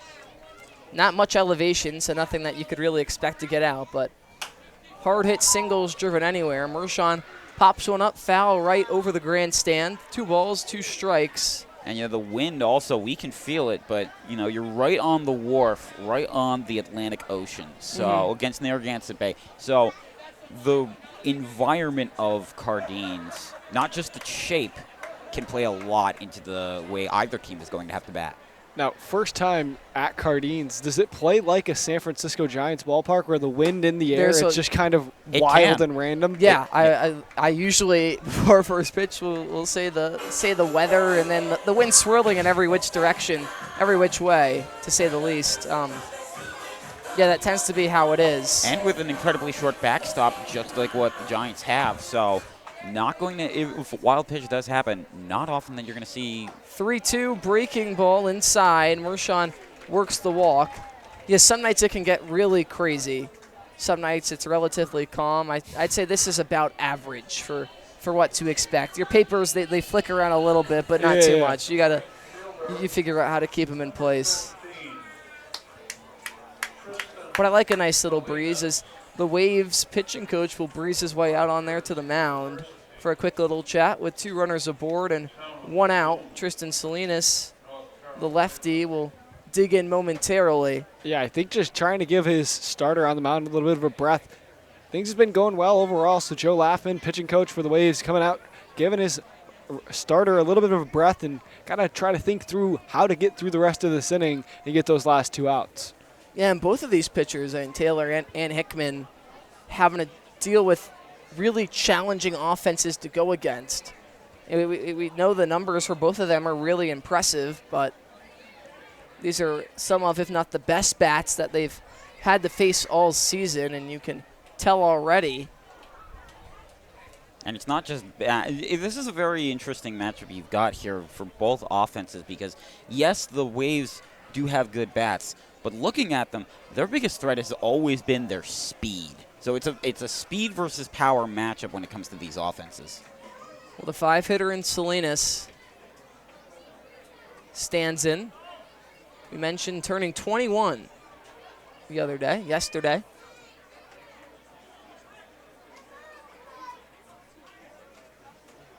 First pitch home, breaking ball, misses below the zone. And they say that he did not go. They held up in time. Appealed to the third base coach, or third base umpire. I always wonder, because there was a tough call last night, another similar check swing. How good of an angle does that second base umpire really get on those plays? It's really a tough call for him to make from that angle. It's always a difficult decision. And, there's no robot replay here, so. 1-0 misses downstairs. Back-to-back breaking balls, no good for Hickman. So the count runs 2-0 to Tristan Salinas. I know that the robot umpire thing was very controversial for some baseball fans. A classmate of mine at Rhode Island College, she absolutely despises that. But it seems to have worked out pretty well. 2-0, catches the knees for the first strike of the at-bat. But if you ask either one of these dugouts, they would love to have some sort of automated system. Especially last night with one of those calls that almost cost the Gulls the game, I think some fans would have said, if they had not come back. 2 balls, 1 strike, 1 out, 2 men aboard. Pitch into Salinas. Breaking ball that catches the inside. Salinas looking back, asking some questions to Aaron Brown. He'll call time. Look at the flashy cleats out there on the mound. Absolutely. And the orange, bright orange laces with have some flowers. Looks some nature on the outside. Rare to see that over in Arizona, but the count even at deuces. Hickman shakes his head no. Shakes again and steps off. Papetti, in between the pitches there, was arguing with the home plate umpire, trying to say maybe the umpire interfered, trying to get the throw down to first to cut the runner off, but no luck for Papetti behind the dish. The 2-2, runners take off. Pitch sails past Papetti off the backstop, so both men in safely. The only reason they were able to get in safely, they both got a massive jump. They were threatening for a double steal anyway. It looked like Papetti was drifting his eyes towards third and thought that he was even with the ball with his glove hand, but just missed it, and both runners advance with ease. The umpire calling time. And you already see it, the small backstop like Joe talked about earlier in the game. Now you see it already into this ball game. That one bounced right back to Papetti and gave him a chance. Should there have been a chance at a play at the plate, but you see that backstop already, the firmness of it coming into play. Yeah, if they didn't have that jump, neither one of them was getting that extra base. 3-2, infield moves in. Ocean State trying to hold on to every bit of this 2-run lead. Payoff pitch is fly deep into right center field. Way out of here, Tristan Salinas. A birthday bash for number 15 in Newport has the 3-2 lead. Somebody call NASA, we got ourselves a moonshot. He knew it off the bat, gave it a little bat flip, and watched it fly. Cardines letting them hear it. And I think this is what they've been trying to preach on that offense is patience. Find what you were looking for. Pitch right over the plate by Hickman, and Salinas just like, I'm taking that. It is not coming back. That violent, powerful swing. Hadn't found any long balls just yet, but when better than the first day you turned 21 than to notch one into the home run column. Caden Cloud, well, he might be a little bit younger, only a freshman, but he already has 3 home runs on the summer. He just left that one way too much over the plate, and he just timed it up well, did Salinas, and you're not getting that ball back. That's into a good part of the yard to hit it towards. Might want to check your windows out in center field if you're one of the houses back there. I was going to say there was a guy sitting on the camp chair out there earlier. Good thing he left. Maybe a little bit of a danger risk out there. You always have to be careful with that. Newport already with 5 hits on the evening. I mean, whenever you have a house that's right by a stadium that's frequently used, like what Cardines is, you always have to wonder, are the insurance rates going to make, are they going to cover baseball flies through your window because of a home run? 2-0 misses up and in. So Hickman, 3 straight balls in the Caden Cloud. That takes some pressure off of the rest of the offense because it's like, okay, we can do this. They're not unbeatable. 3-0 is an auto take from Cloud, but in there for strike 1. And, Caden Cloud, we mentioned this on his game on Wednesday, had that home run, so he's just as much of a home run threat. Everybody in this lineup is a home run threat, so if you're Hickman or anybody in that Waves pitching, you got to be very careful. 3-1, catches the outer third. So the count runs full to Caden Cloud, identical to Tristan Salinas just a batter ago. You'd have to think Hickman will try not to leave something so far over the plate this time around against another dangerous power hitter. The payoff right through it for strike 3. Cloud unable to catch up to it for the second out of the inning. It's a great way to bounce back after the home run. See where he leaves this pitch. He did once again challenge that middle part of the plate. He has a lot of confidence. I think that screams confidence from Hickman to go right back to the pitch that you gave up the home run on and say, I trust it, I'm going to beat you, and not afraid to attack Caden Cloud. 3 straight strikes after falling behind 3-0, and the breaking ball into Novak for strike 1. Hit by pitch, his first time around. Well, Novak's been very much a leader on this Gulls team because he's one of the few guys returning from last year. Fouls one straight back, left side. And, also on top of that, he was also an all-star last year. So when they had that in Upper Valley, and he's hoping that leadership and the patience that he has might make him go back there when it's held up in Maine next month. Ryan Novak now with a deep fly ball into center field. Molesky back on it just in the nick of time for out number 3. Allowed out to end the inning, but Newport out in front 3-2. The top of the 4th coming up next on ESPN+.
Gavin Watson joined alongside Harry Tidgewell and Joel Dupuis here on ESPN+. Ocean State Waves taking on the Newport Gulls, who have a 3-2 lead off the bat of Tristan Salinas. That'll be 5, 6, 7 of this Waves offense trying to get them back into this game. And it'll be Gabe Milano starting things off, the lefty from Miami. Yeah, and Ocean State, they've showed offensive promise as well. They haven't had a big hit like Newport and Tristan Salinas just came up with, but they've been pestering through these first 3 innings, and they'll look to keep pestering Will Taylor in his 4th inning of work. And you have to think the back half of the second time through the order and possibly the beginning of his 3rd time through the order are going to be the hardest to have to deal with. Well, definitely with these past few innings, it's shown no lead is too far ahead. Anything can be broken open. Milano typically has sort of an upper swing, as it'll be Will Taylor out for his 4th inning of work. Told me today that he's just going to try to hit the ball straight through the fence, like a line drive and not even worry about trying to hit any home runs. Just hitting line drives today is his approach, given the extended fences here at Cardines Field. Contact is important, especially with this Waves team. You just get it somewhere where it can be in play, and then you go fast. Taylor misses in there. Draws the count to 1-1 now.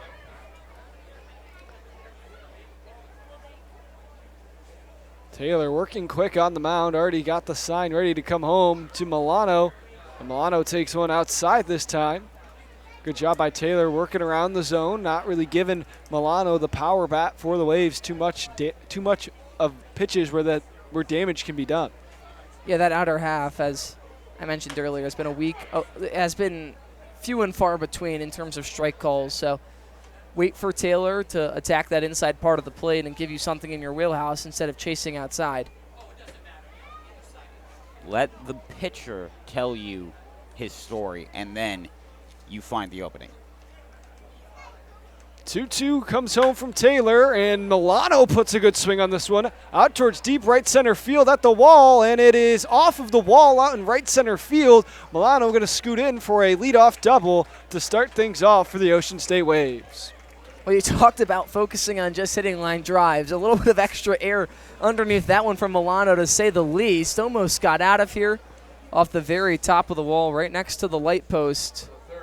But now both teams back-to-back leadoff doubles in the bottom of the third, now top of the fourth as well. Mistake pitch there from Taylor, just left one right down the middle to Milano, and he hopped right on that pitch.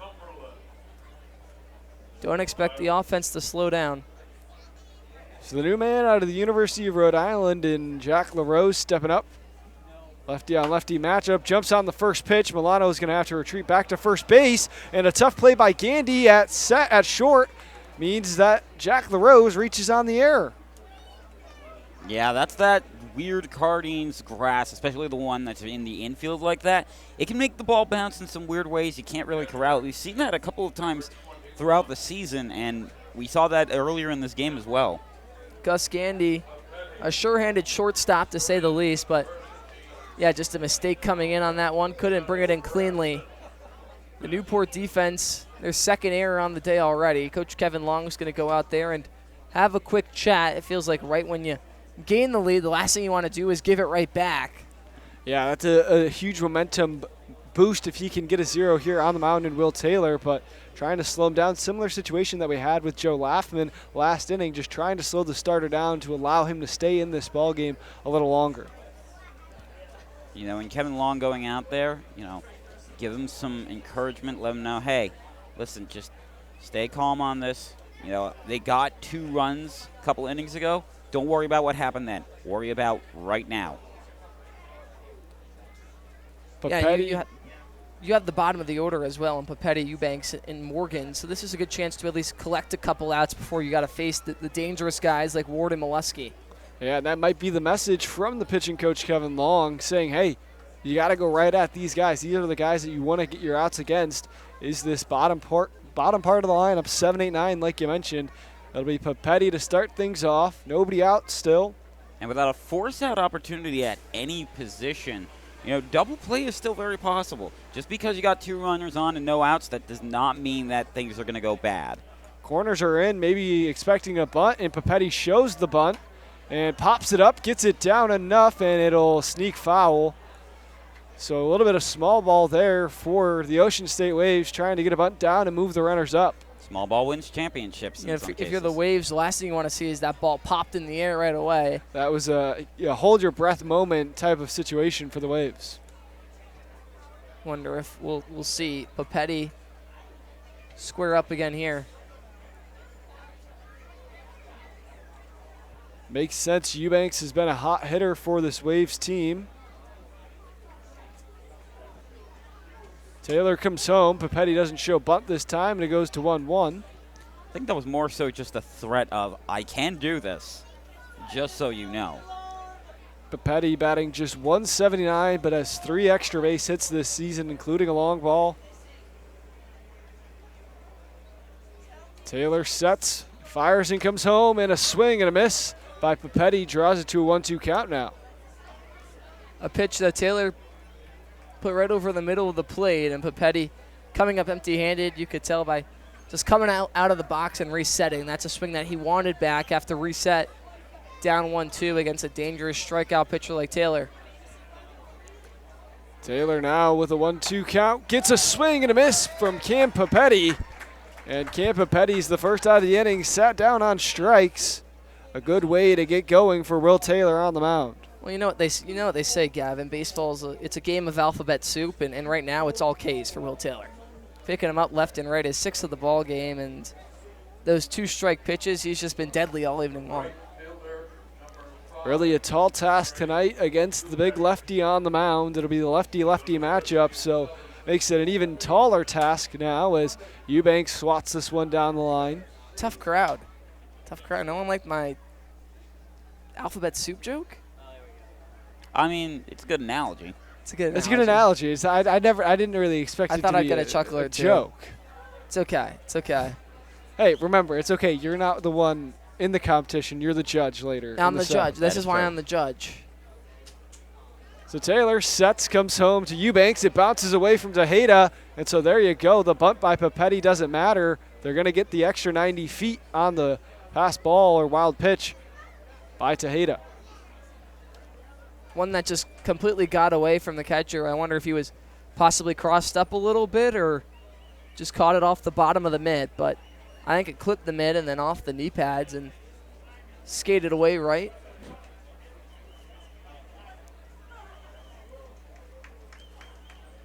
So the 1-1 pitch, Taylor comes home to Eubanks, and Eubanks swings through it. And that breaking ball he's been working with, so much horizontal movement on it, and you can tell by just looking at the swings that they're so off balance. Eubanks was completely on the front foot. You wonder if Taylor goes back to it, or does he try and speed him up? The 1-2 pitch, runners on second and third. Eubanks hits it up the middle. The runner's going to score from third in Milano, so does Gray Eubanks, and a good job at that, scoring the runner and tying this ball game up at 3. Does a job indeed. Didn't have to do all too much with it. Had Gandy moving towards the second base bag, and heads up base running by Gab Milano to be aggressive and force pressure on Gandy, who just decided to take the short out at first and tie things up. A nice response from Ocean State. Owen Morgan playing in his third game for the Waves this season, the man out of the University of Oregon. Hops on the first pitch, swats it over towards Carson, and he'll step on the bag in plenty of time. But not before the Waves are able to knot things up at 3 thanks to the bat of Gray Eubanks. We'll be back, a tie ball game on ESPN+.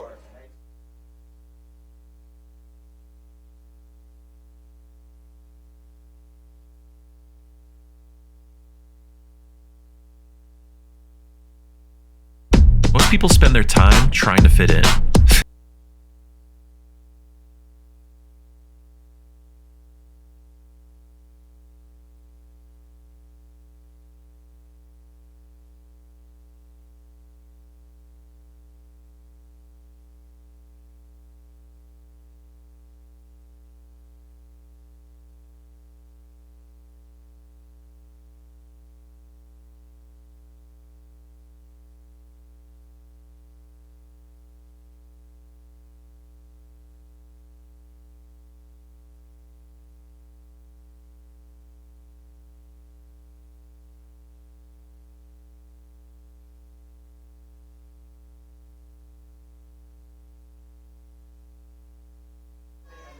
Benton Hickman out to work for this 4th inning of work in a brand new ball game after he left it a 3-2 ball game. Now a good job by the Waves offense to get him that 3rd run, tie things up here from Newport, Rhode Island.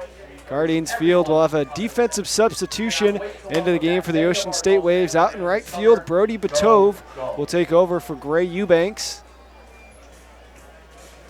You'd have to assume that'll be in the 8th spot of the batting order as well. A lefty for a lefty. Batove and Eubanks both left-handed bats. So we'll look at it. The lineup for the Newport Gulls here in the the bottom of the 4th. It'll be Jaros, Tejada, and Gandy. That's 8-9-1. Jaros singled his first time up in the 2nd inning, trying to get the offense back the lead after it was given right back away. Tristan Salinas did a good job of getting the game open, and then things have fallen apart for the Newport Gulls pitching staff now. Now, I wouldn't be surprised if the scoring here tonight's a lot like a ping pong game where it's just back and forth, back and forth, back and forth. Absolutely. You're going to see a lot of scoring spurts on both sides, I would expect, especially as we get into those bullpens, because you look at how both sides were able to generate offense off of really two solid starting arms, and you can really only expect those numbers to increase. We saw that last time these two teams played. Hickman comes home after the breaking ball on the first pitch was missed for a ball. The fastball outer half now misses, and it's 2-0. Hickman, the command starting to go a little bit. Some movement up in the Waves bullpen, but nobody throwing yet. Hickman, close call, tried to get the breaking ball over, but it'll run to a 3-0 count instead. Great patience there by Jaros, watching what it is that Hickman can give him and then take advantage of it later. 3-0 lands in there outside half for a fastball strike. I think the last thing you want to do after letting up a crooked number on the scoreboard is let the leadoff man get a board. Obviously, Hickman just one pitch away from doing so, but has to try and battle back any way he can. Hickman comes home, fastball fouled straight back, and it's going to reach the streets here in Newport. And there's Matt Benestad, one of our camera guys on our media team. Good job by Hickman to battle back a 3-0 count to start it off here, and then now runs it full here. Comes home. This one swatted out towards center field. Maluski at the wall, and Maluski's going to have to play it off the wall. Catches it off the wall and holds Jaros to a single. A very long single, to say the least. Ryan Jaros close to the goal's second long ball of the ball game. Similar spot as well as the first ball. You mentioned, has anyone gotten close to the bullseye, and that was almost it. There is a competition if a Gulls player can hit that bullseye. There's also a hot dog. We almost had free tax returns. And there's Someone also else got a free tax return. There's also a hot dog over on the right field wall too for a competition out there. That would have been electric. Hot dogs and tax returns. Well, I mean, tax season's over, thankfully. Thankfully. But it's always tax season, Joe. Hey, you can never be too early to prepare for your taxes. First pitch, a close call, but misses outside. Next pitch, a breaking ball called for a strike. Similar-ish spot, but the count goes 1-1 nonetheless. Tejeda's hasn't exactly been too big of a problem for opposing defenses to have to deal with, but when he gets hot, he can be a big threat. That foul ball almost lodged into the fencing. We've seen that happen at baseball stadiums before. That part of the ballpark where it isn't the stadionic netting, so there you go. You see it gets lodged in, but yeah. Stadionic netting, that wouldn't happen necessarily. Right off. Bounces right off. Hickman comes home, and but there you like go. That. He bounces it right into the Stadionic netting. This should be a commercial. 1-2 count now to the 9 spot, Tejeda. Tejeda lined out to the right fielder, allowed out his first time up, and trying to battle his way here on a 1-2 count. Hickman trying to pick up his next strikeout. Tried on the breaking ball there, and he got Tejeda out front. Yeah, I really think Tejeda might have caught that one off the top of the bat. Had some really weird spin coming off of it. Yeah, it was going right into the dirt in front of him and then spun back. Gotta be careful if you're down there. Thankfully, they've got fencing for protecting the batters, too. Hickman on the 1-2, checks back to first base, and the runner in Jaros is in there in plenty of time. We have seen Newport play a lot more aggressive on the base pass as of late, so good choices by Hickman to just continuously check in on the runners, try and keep them as honest as possible. Hickman gives a look and then checks back again. Milano, it almost looked like he didn't see it, kind of sidearmed the catch there. Maybe that low light, the sunset starting to affect the first baseman from Miami over there. Hickman takes a look, sets on the mound on the 1-2 and delivers home to Tejeda. Tejeda launches this one up sky high. Maluski gives chase, camps under it, and will collect it for the second out of the inning, or the first out of the inning rather. and on both sides, we've just seen continuous hard-hit balls in play. And that's why I have the expectation for the offense to only continue, because when these swings begin to level out as the game goes on, we're going to see more and more base hits. The order turns over for Newport, and they looked pretty good here today. That second time through did them some justice. Gus Gandy, Zyrus, both picking up hits. Papetti looked to try to throw down on the ball outside. A 3-3 ball game here. Bottom of the 4th inning. Newport out hitting the Ocean State Waves 6-4. Benton Hickman has been impressive until that home run to Tristan Salinas. Sets and comes home, gets a strike over the plate, swing and a miss from Gandy. You missed 30 combined hits on Wednesday night. I was going to say, I had it written in my notes, 29 hits in the last game combined, as well as 23 runs. I mean, what a ball game. You talk about what's the opposite of a pitcher's duel, it's that. It's that right there. 1-1 pitch fouled into the Stadionics netting again, and now the count draws 1-2. I think we could probably beat that with these two teams. They've been, the opposite of a pitcher's duel is a slugfest. And both of these teams are capable of doing that like they did previously. One of the interesting things to note about the way that Cardines field is set up is both dugouts on the first base side for the Gulls and the Waves. So bullpens too. Mere feet away from each other. And we know how heated this rivalry gets as the runner's on the move, but it won't matter as Gandy fouls it back. I think where more eyes should be alerted is down to the bullpens, because I think the pitchers get a little bit more chatty and can be battling down there. They don't have any umpire supervision either. Is there some bullpen coaches down there? They need some adult supervision, I think, down in those bullpens. Oh, they absolutely can get chatty. And, you know, in between innings, not to say any, Harry likes it when they play hacky sack.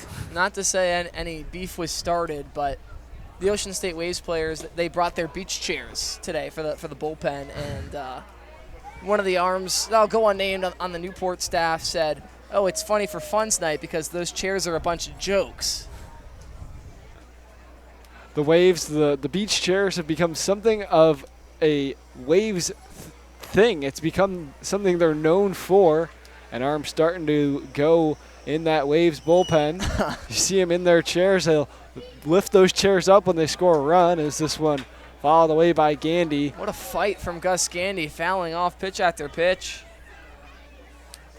Hoping to wear Hickman down before he finds the perfect slugging opportunity, or at the very least set one up for one of his teammates that's coming up later on in the lineup. 2-2 pitch. Hickman trying to get the leadoff man out.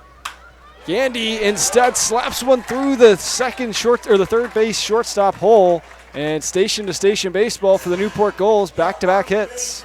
That's some professional level hitting from Gus Gandy, who just continued to fight, fouled off pitch after pitch after pitch until he got one he was able to keep between the white lines and lines right through into the left field grass. Newport pressuring once again in the bottom of the 4th, trying to get the lead right back. And with Blaze Ward playing up the middle for the double play, there was no chance for him to even try to get that baseball. Zyrus had the double down the line to begin the home half of the 3rd. So Zyrus steps up, watches the first pitch ball in there. And I think that's the double-edged sword you face when you're Hickman, who really likes to pound the zone with 2 strikes. He favors pounding the zone instead of generating chases. And well, when you have really good stuff, that can work and that can help you rack up strikeouts against really talented hitters like Gandy and Zyrus. Zyrus' double came with 2 strikes as well. Salinas' home run came with 2 strikes as well. Some of those hitters can really make you pay at times. Yeah, and you really wonder if the fatigue is starting to get to the pitcher on the mound, and Hickman pitch 80 coming up, but you don't want to make a mistake here, especially not to Zeros, as this one misses outside. Zyrus is absolutely a threat, so wearing down Hickman like what Gandy did, definitely going to cause problems for him later on and could set up Zyrus for something big. I have to think at this point the leash is getting pretty short. Wonder if this could do it for Hickman. Comes home on the 3-0 pitch, and it'll load it up after a 4-pitch walk given up by Benton Hickman. And the man he's about to face is not somebody you want to deal with.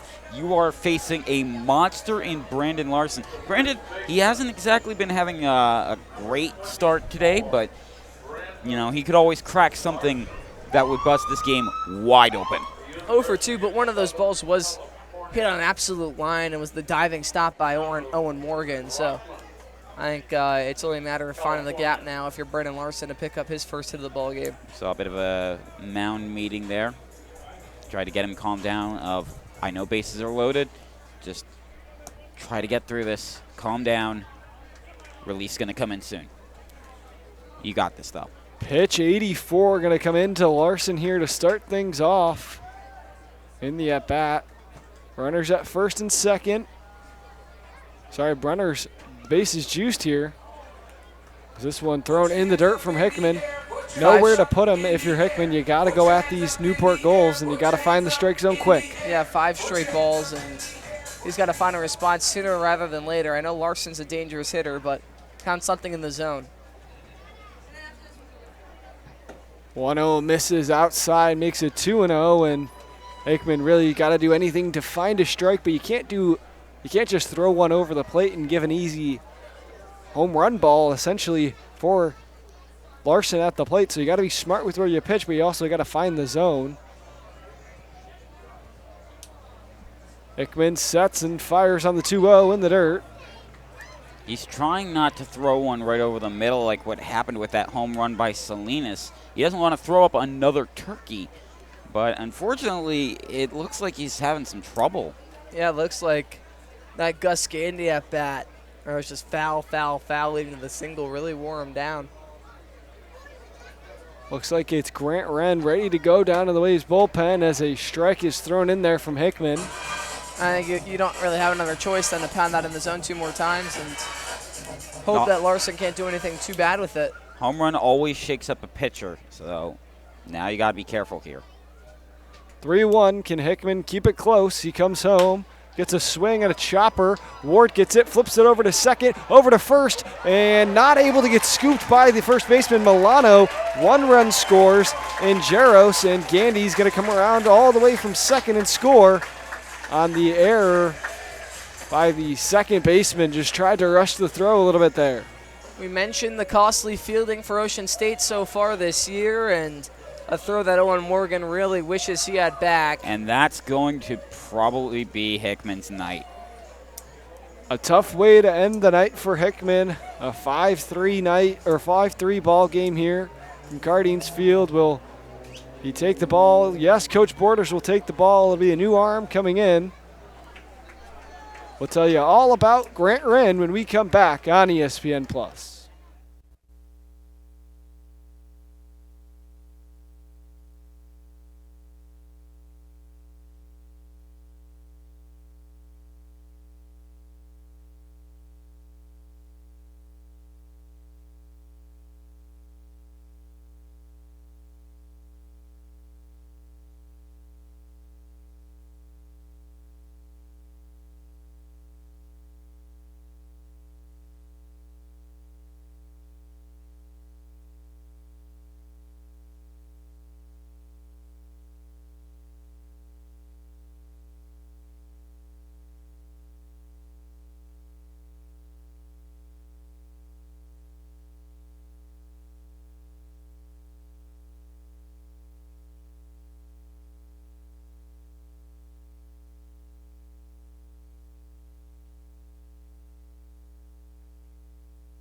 Bullpen doors come swinging open, and out comes Grant Wren from the University of Arkansas. He'll be out for his 3rd appearance of the summer.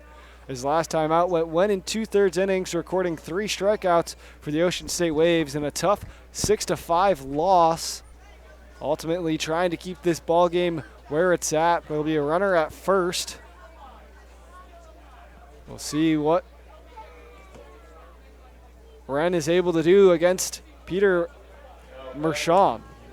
Yeah, and you're really just looking for that third out to get out of the inning and keep this ball game right where it's at. You know that your offense in all events will most likely have a response with the way that they've already looked so far here tonight, but you can't let bad get to worse. This one hit right up the middle. The first pitch offered from Grant Wren is hit right back to where it was delivered. Top of the zone, middle of the plate, and Mershon, just as you said, putting it right back where it came from.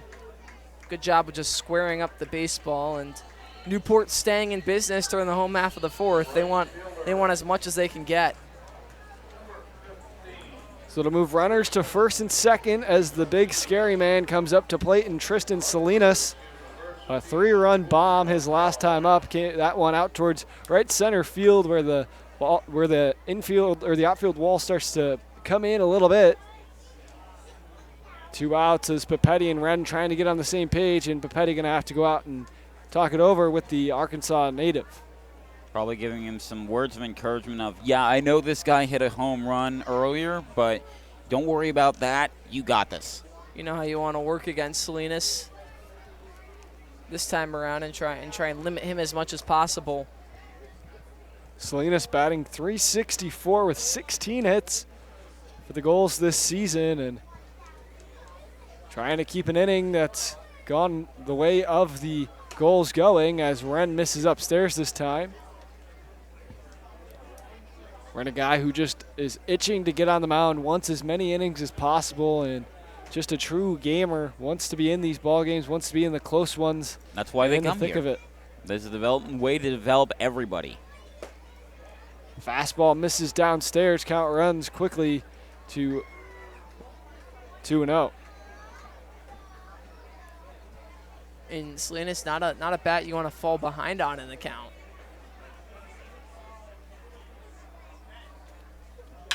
Wren comes home, another one up the middle. Ward collects it, steps on second in time, and gets the out, but not before 2 more runs are able to score for the Newport Gulls. The Gulls take a 5-3 lead. We'll come back, and the Waves come up to hit in the top of the 6th inning when we come back on ESPN+.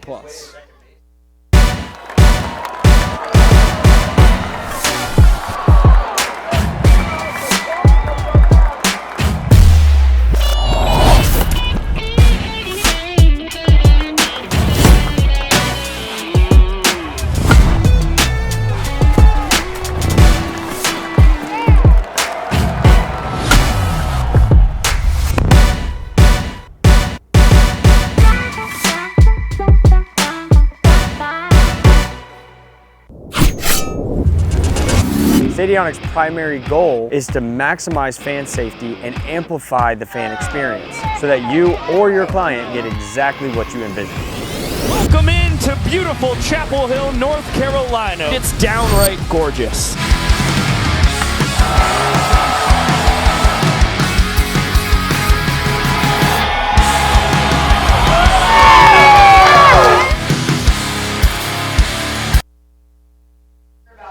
Bryce Cook, the new man out of the bullpen for the Newport Gulls, somebody that the Ocean State Waves have already seen this season. What do you know about him, Harry? Yeah, Bryce Cook, the man out of Louisville, he offers a lot of velocity with the fastball, and he looked to keep this 2-run lead right where it's at. You look at the numbers so far this season, a 4.15 ERA across 4 1/3 innings pitched. He surrendered just 3 hits, 2 earned runs, 4 walks to the 7 strikeouts. And I mentioned he faced off against this Ocean State Waves team when the Newport Gulls traveled home to Old Mountain Field. He went 1 2/3 innings in that appearance, gave up 3 hits, 2 earned runs on 3 walks and 3 strikeouts. So a guy that this Waves team has already seen some of today, or some of this year rather, and trying to make an impact. You know, they talk about it in the major leagues as you see more and more guys kind of more often, especially out of that reliever slot. Maybe the hitter's starting to get that 3rd time through penalty against that pitcher on the mound. You look at the final line for Will Taylor after 4 innings of work, surrendering 3 runs, but none of them earned, off of 4 hits, 1 walk to 6 strikeouts. moving his season total up to 27. And, you know, great work there as we see the hacky sacking going on out in near the bullpen. Great work there by Will Taylor, getting out 4 innings of work. Really, you can't ask much better of a pitcher out here in the NECBL. Won 3 runs to his name, but all of them unearned, so doing a good job of not allowing guys on to score. And Cook trying to do much of the same here on the hill for the Newport Gulls. Yeah, I think Taylor did a great job of setting the tone, but now how is the bullpen going to follow that up? That's the main question that we're going to find out early on here from Bryce Cook. He has to try and locate a little bit better than the last time these two teams faced off. Well, he's definitely in a better position having to start the inning this way as opposed to coming in after things have happened, like what happened with Grant Wren, who was, credit to him, he came into a situation that didn't look all that great for a pitcher, but he managed to come through. But Bryce Cook in a much better opportunity to start. Cook going to face off against the top half of this Waves offense. 1, 2, 3. Ward, Maluski, Soul.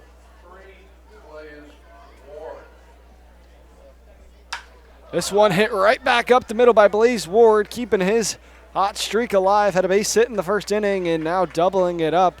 Another multi-hit game for Blaze Ward.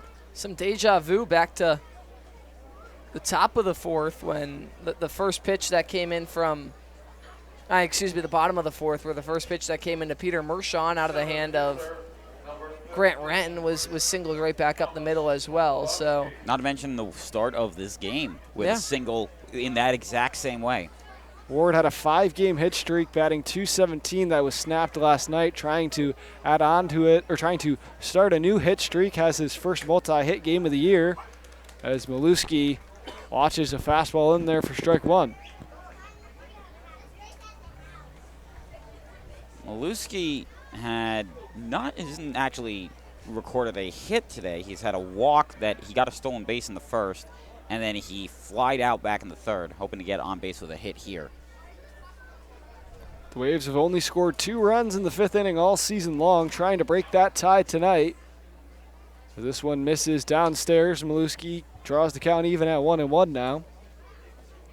Coming out of New Mexico State, you don't normally hear of guys in New England coming out from the West all that much. Although when they do provide quite a lot of entertainment, including, you know, legendary Washington Nationals Steven Strasburg. Shout out to our friend Sorka down in the dungeon. She's a big Nationals fan. Mm-hmm. Newport's got a couple guys from out west, you know, USC and Richard Tejeda, Brandon Larson, UCLA, and Mac Edwards. 1-1 pitch. Cook checks over to first. I was talking to the head coach, Jalen Borders, before the season started, and he said, this group feels different. It feels like a group that's closer than normal. He's like, despite the fact that we have a lot of East Coast, West Coast guys, he's like, it's a group that's meshed well together. Trying to find the results on the field now. A 1-1 count presents itself to Maluski. Maluski jumps on a fastball and fouls it away. Caught off the netting by Tejeda. Bounce it right back to him. And now Cook with his first strikeout opportunity.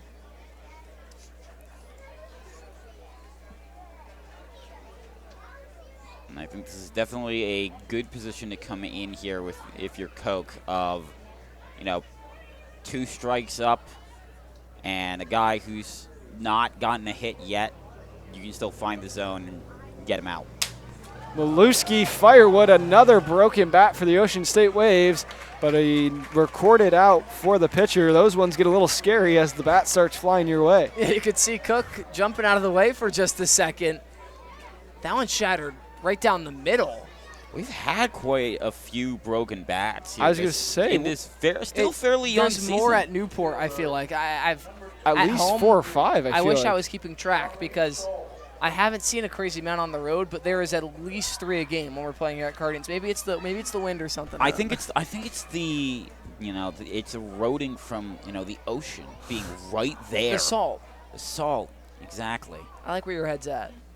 Charlie Soul steps up, watches the first one in there, and as he often does, trying to give the scouting report back to the dugout. And one team came in, they ran out of bats. They had to start using the broomstick in the dugout. You know, you got to, when you're in a league like this where you're going 2 wooden bats, you know, sometimes you hit it a little too hard, you forget your own strength. Swing and a miss on the second pitch to Charlie Soule, draws it to 1-1. Yeah, that's where that maybe passing the baton starts to be a little bit literal in this sense, where broken bats start to add up, and good. That's a good news for Newport Gulls pitching staff. Bad news for the Ocean State Waves, who are trying to get the offense back and going, trailing 2 here in the top of the 5th inning. Cook comes home, fastball misses just below the knees and draws the count to 2-1. A really nice spot and an even better take. Soule's been a guy who was really hot last week, had a really hot stretch, and has cooled down since then, has been dealing with the injury since then, and trying to battle his way back in here. Watches one outside half, and the count draws to 3-1 now. Soule 0 for 2 tonight, 2 strikeouts to his name. That Ocean State loss that Newport has is the last loss that they have had this season. 4-game winning streak since. Cook comes home, breaking ball. Soule pops this one straight up into the air. Shortstop Gandy backtracking and makes the second out of the inning.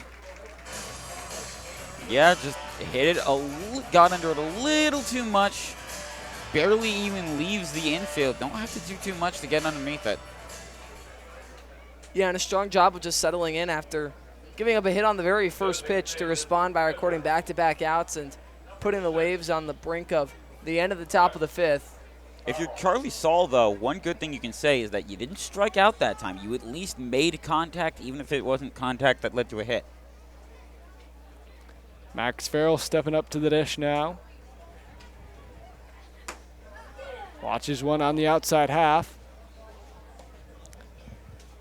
Farrell, the bats were let off the leash today. The offense just trying to get anything they can do to get started. Coach Borders telling them they're off the leash today. And Max Farrell said he wants to channel that today and really try to drive the ball around the ballpark. Watches this one, or rather fouls it away and into the seats here at Cardians Field. Actually goes past him, too, so that's going out closer to the firehouse than it is to the stands. It's a really crowded night at the ballpark, to say the least. It's rivalry night. Rivalry night, Friday night. Gulls are in orange. You know, I know this is your first time you've seen the Gulls play at home, so they wear white Monday, Wednesday, and they break out the orange on Fridays. I like the Friday night lights, the Friday different jersey. That's pretty cool. 1-1 comes home. I know Valley wears different colored jerseys. They had the Miller Mondays. Mondays, yes. But Cade Brown put it simply when the Gulls won on last Friday. It was against the Danbury Westerners. It was their first Friday game of the season. We talked to him afterwards, and he said, we did what we're supposed to do. When we're wearing orange, there's only one option, and that's to win. That winning culture, definitely a part of Newport when it comes to wearing that orange.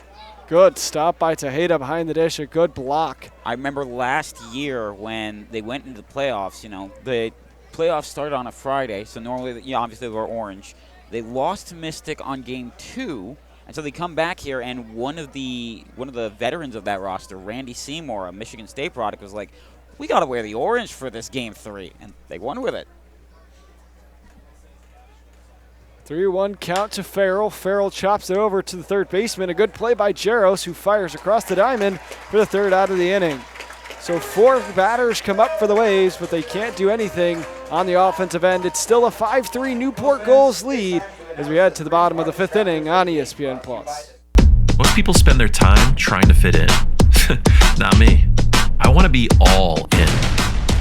I want to be in too deep, in the moment, in the center of it all, in the room where it happens. In it to make a difference every single moment of every single day. So grit your teeth and smile. Be ready to take on adversity. Be ready to transform the world. Ready for whatever life has in store. So, you in?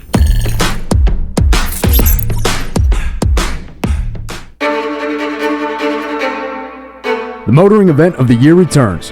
The All Dream Newport Concours and Motor Week, October 1st through 4th. Witness breathtaking automobiles against the stunning backdrop of coastline and historic venues. From celebrated events like the Gathering and Concours d'Elegance to the all-new supercar and hypercar concours, and free access to the Concours Village. There's something for all to enjoy.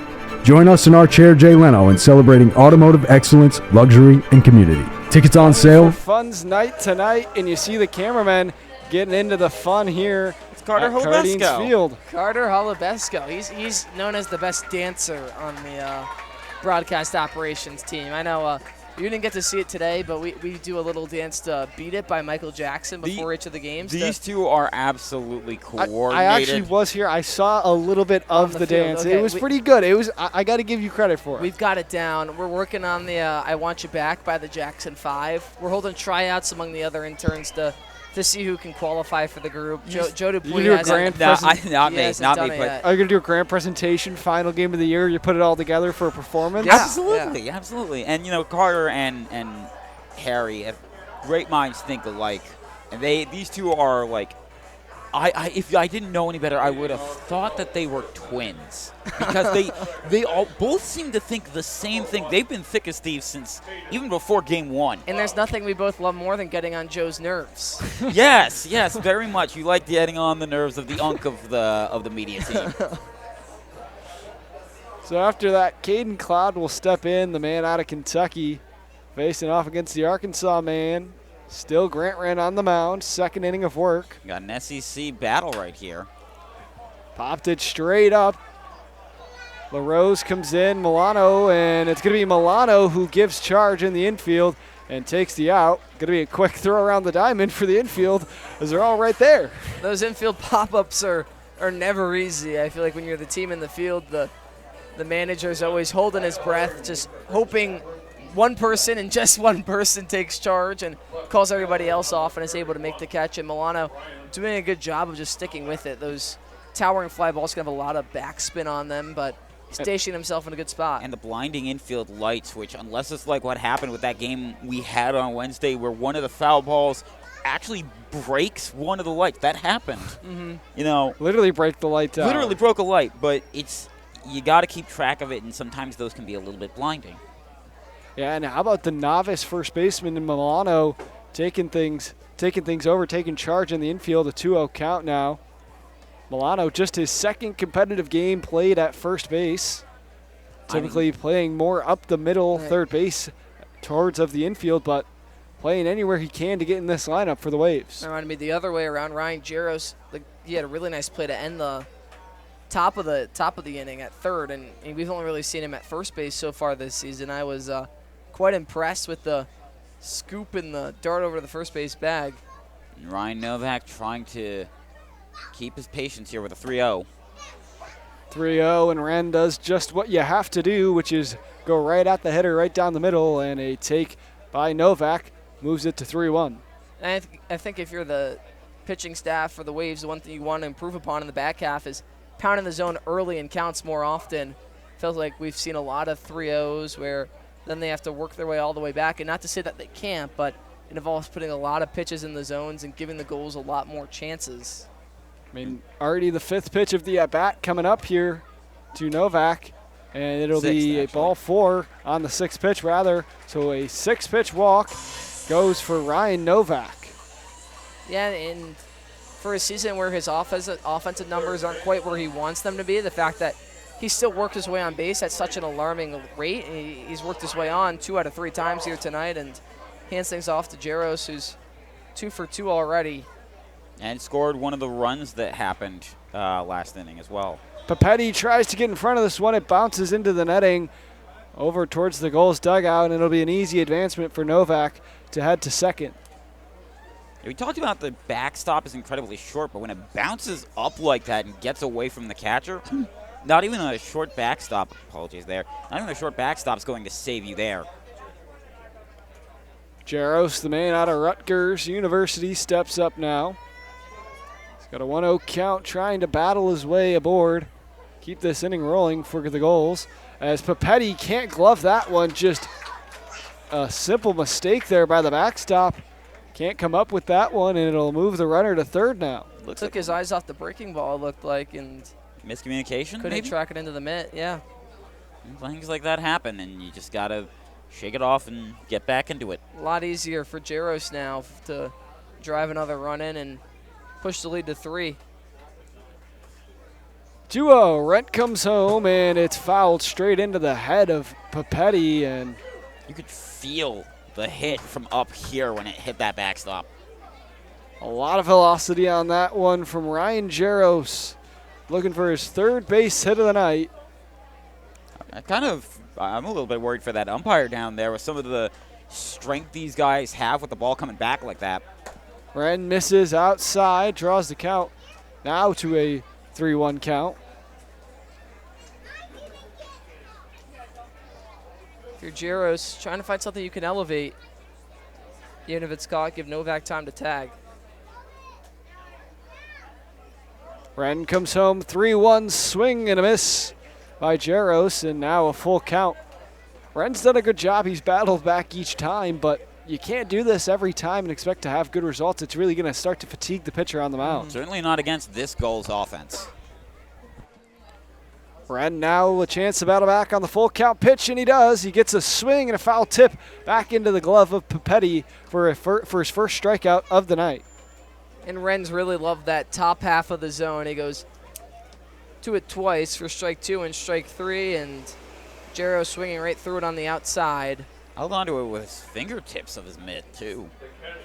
I think you got to put a lot of focus on trying to retire Tejeda with the way that Gandy and Zyrus have already looked here today. Only 5 strikeouts against this Newport Gulls staff, so they've done a good job of trying to put balls in plays as Tejeda swings at a fastball up in the zone versus Wren. Tejeda hasn't gotten on base yet this game, but he's made some good contact, so he is still a potential threat. If he finds a gap that he likes, he could probably hit it out there. This one over, fouled away by Tejeda again. And we're going to see Teddy Regan go and grab the ball and give it to a lucky fan over on the third base side. Wren, a guy who might say his fun fact, he's learned how to do some of the scraping that they do, the athletic trainers, just from watching at the University of Arkansas, and has helped some of the position guys out as he comes home. This fastball lined up the middle, and Tejeda is going to pick up an RBI on his first base hit of the game. Almost decapitated Wren out there on the mound. Was ducking from that one, shot right back up the middle. Take another look at it. This is exactly what I was telling you about. He may not have gotten a hit before then, but he found a gap opportunity, send it right back up the middle, and got the run home. And that's when the mistakes behind the plate, if you're Ocean State, come to mind, allowing Novak to advance a free 180 feet off of a wild pitch and a pass ball. So that puts the Gulls ahead 6-3 now against the Waves as a fastball misses outside from Wren.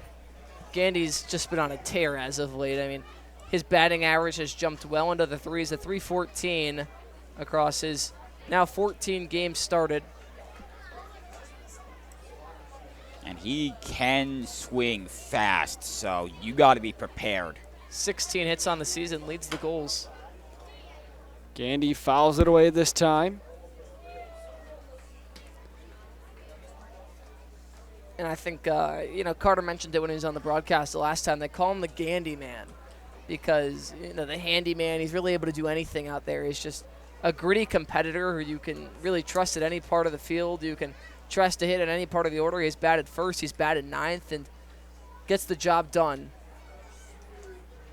Trying to get the job done on the 1-1. That misses downstairs. Ran now a 2-1 count. See, you say Gandy Man, I'm thinking Candy Man. That's exactly where I went. Yeah, that's what I thought at first, The Candy Man can because he hits the ball with love and makes the Gulls feel good. Feeds the Gulls. The candy feeds the Gulls.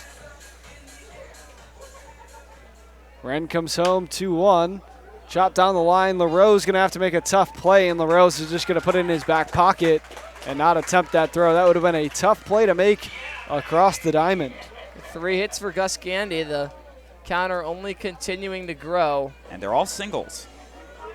I forgot to factor in today's hits. So 19 hits on the season. Devin Zyrus has 1 as well, though, so they're both tied and lead the team at the current moment.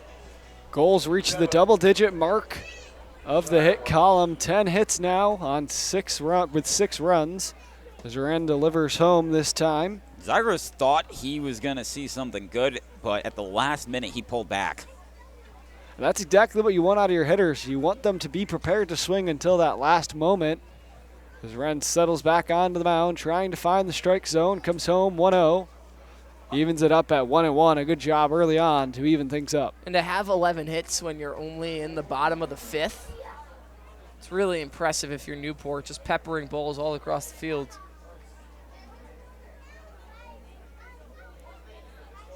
So Ziris trying to continue the single parade here, and he swings through that one, draws the count to 1-2. Yeah, and Wren with a chance to get out of things. With Ziris, the combination of the bat-to-ball skills with the power is what makes him so dangerous, and that's why he's committed to Coastal Carolina. That's why he's been the focal point of the Gulls offense and trying to just broaden the lead as much as he can. Wren on the 1-2. Fires home and bounced into the chest protector of Papetti. And a good job. That was an extra 90 feet written all over it if Papetti couldn't get the chest protector in front of it, but he did. Yeah, you could see how far off the bag Tejeda got, practically halfway over to third base, but retreating back quickly after realizing Papetti kept it in front. So Deuce is wild with 2 out balls, 2 strikes, 2 outs, and 2 men on. Wren comes home and gets the strike 3 looking to end the inning against Devin Ziris. A good, clean inning for the Ocean State Waves and Grant Wren. When we come back, it'll be the Ocean State Waves' Gabe Milano to bat on ESPN+.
Bryce Cook still out on the mound. 14 pitches it took him to get through his first inning of work.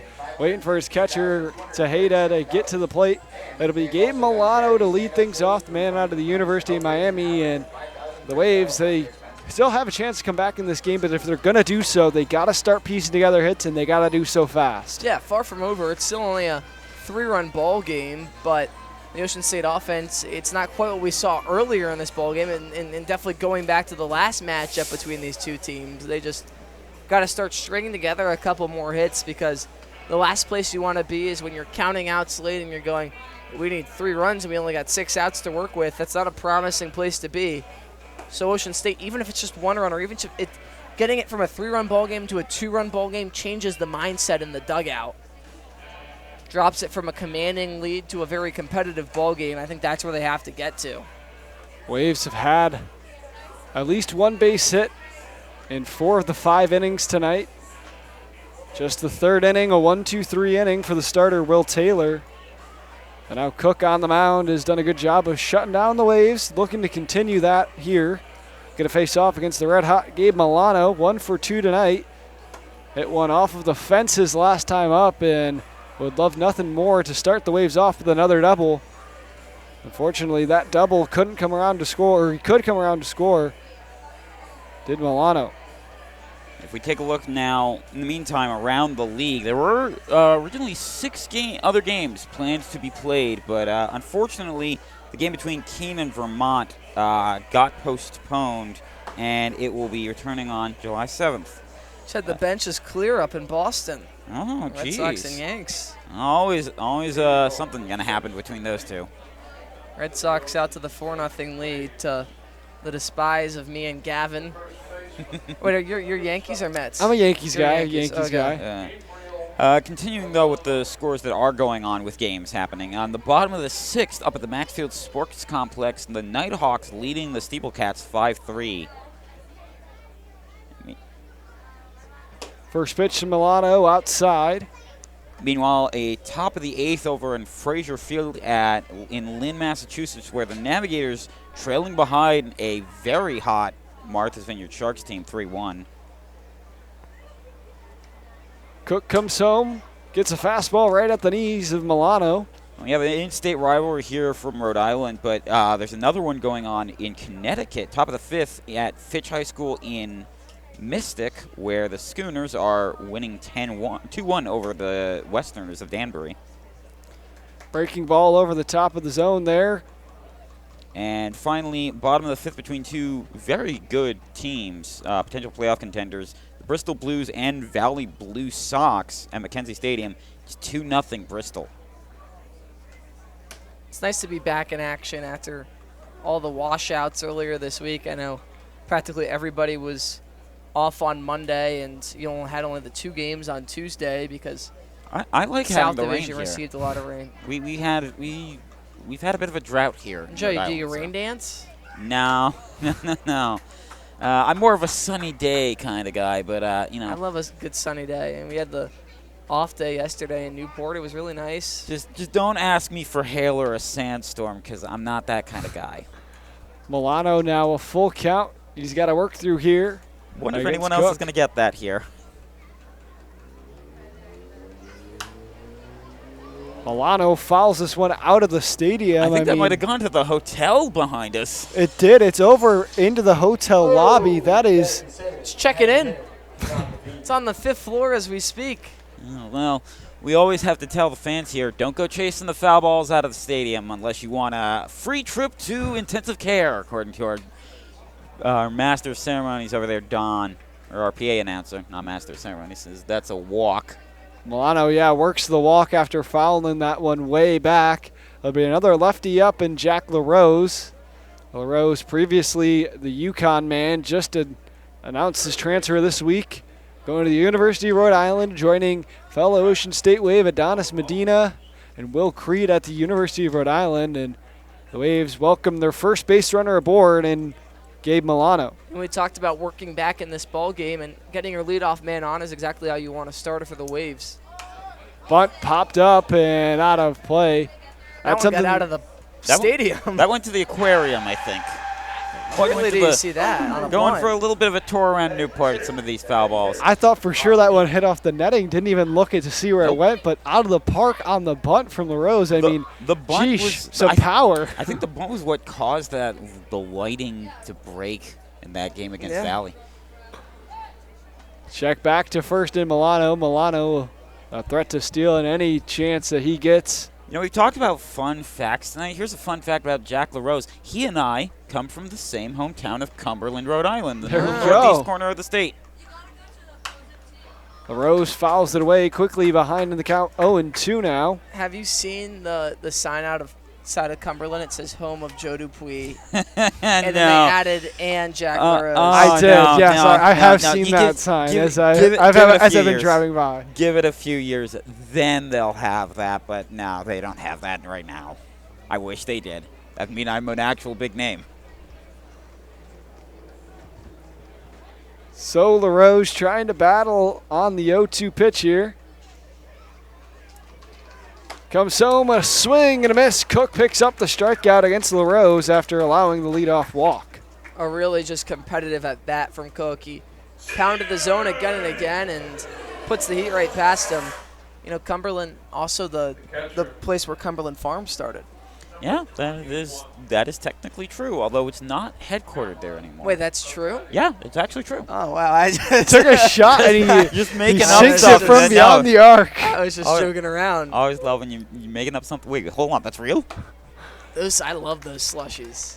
Breaking ball in there to Cook. I mean, you can ask anybody here that's a Gulls intern. They see me coming in every day. I've always got like a big extra large cup from there. Pepsi. Always something in there. Sometimes Pepsi, sometimes Coke. Depends. Check back to first again to Milano. We're learning a lot on this broadcast tonight. This has had been informative. some good information. And we have that joke contest coming up next inning. Oh, I'm excited.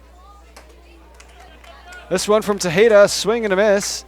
and it'll allow Milano to reach second. But Petty didn't look like he loved the swing he took on that one. Quickly 0-2 to him now, like it was just to LaRose. Yeah, and Cook just dealing after letting the leadoff man aboard. Gotta No love funny how business. Gabe Milano wearing the Mets helmet. 17U member of the Mets scout team. Got the helmet. Blocked by Tejeda, but it gets away just a little bit and allows for Milano to leak forward that extra 90 feet. So after 180 feet awarded to the previous base runner last inning for the Gulls, now 180 feet awarded to the Ocean State Waves base runner. Very similar situations, and it just makes the job a whole lot easier for Ocean State. Just trying to put any ball in play however you can if you're Campa Petty and bring the deficit down to 2.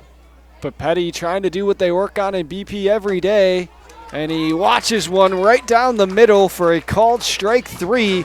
Back-to-back punch-outs for Bryce Cook, puts 2 outs on the board and a chance to get out of the inning. And when you're seeing a lot of heat off the bump, sometimes a simple fastball down Broadway is all it takes to freeze you, and Cook getting his second consecutive strikeout. And you know, this positioning is a little bit different from what it was last inning. Last inning it was only 1 out and you had that hit.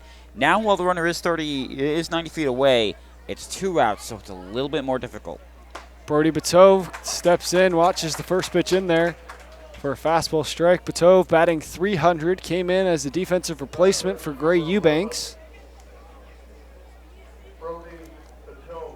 Came into that ball game in the 5th inning.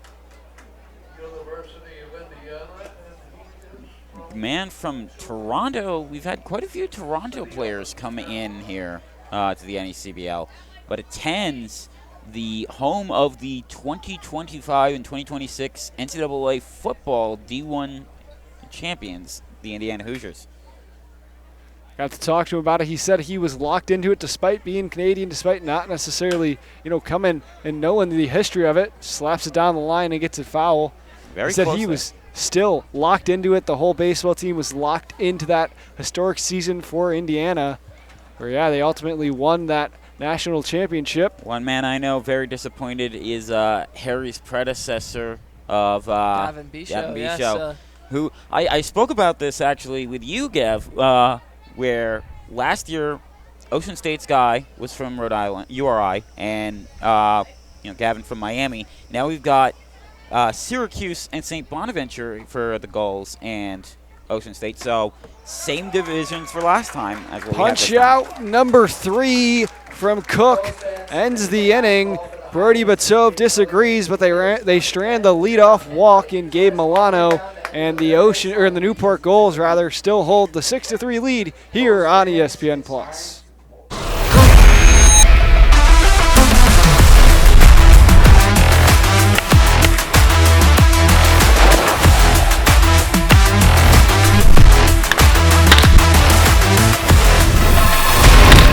Looking to show off your Newport Gulls pride? Swing by the Goalie Shop, your official home for Gulls gear.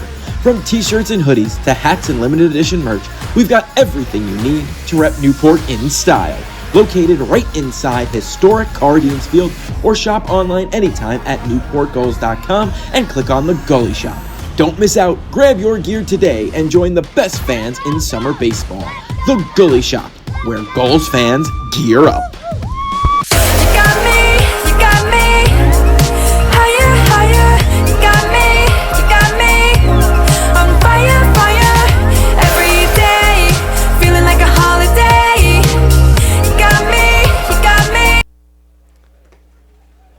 Back here from Cardines Field in Newport, Rhode Island, as the Newport Gulls lead it 6-3. It'll be a new arm onto the mound for the Ocean State Waves. Andrew Jacobs, second man out of the University of Arizona tonight on this Waves pitching staff.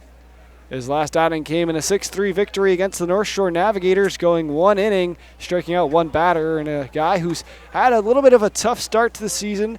Had one really bad start, a bad appearance, a third of an inning, gave up 6 runs and 5 earned runs, but has really settled down. 7 1/3 innings pitched, his 6th appearance pitching for the Waves, and he's got a sharp fastball to work off of. And He'll face off against 3-4-5 and facing off against Brandon Larson first. Yeah, and you go back to Grant Wren. It wasn't his best performance, but with what he was working with here today, very, very serviceable. He ended up an inning and a third, allowed the 3 hits, the 1 earned run off of 1 walk and 2 Ks. And on a day where you just don't have all your pitches, you don't have your complete mix, to be able to go out and eat up 4 outs is something that Ocean State Waves really needed. It's a real bummer they weren't able to score that run in from third during the last half inning because, like I said, you want to chip into this lead sooner rather than later. Now you have 3 innings to get those 3 runs back, but the bullpen's just going to need to keep being strong and keep this game as close as possible. What a murderer's row of goals for Jacobs to have to face here. Jacobs gets a swing and a miss on the first pitch thrown to Brandon Larson. Final line for Grant Wren, 1 1/3 innings, 3 hits, 1 earned run allowed with 1 walk and 2 strikeouts. So now the righty will take over on the mound, and Jacobs, who misses this time, second pitch, draws it 1-1. You know, like I said, murderer's row. You got Brandon Larson, one of the best batting averages in the entire league. Then you got Peter Mershon, always a threat. And then Tristan Salinas, who had the 3-run homer that helped to give the Gulls the lead earlier today. Larson just a bit out front of this pitch and fouls it away. Head coach pitching development coordinator Mason Fiole tossing it up to a fan down there.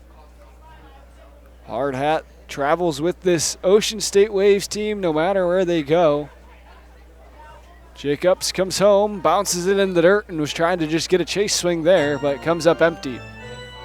And you can see from our positions, the fans still not going away. It's only a 3-run game, but these people are loyal, especially with a in-state rival like the Waves. Just moving past the second hour.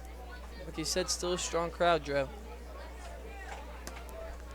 Just past 8:44 local as a swing and a miss. Jacobs collects the out after the drop third strike, but a put away by the catcher, and Papetti finishes things off. So 1 out, 1 strikeout for Andrew Jacobs. Just winning the at-bat and gets Larson a chase down low.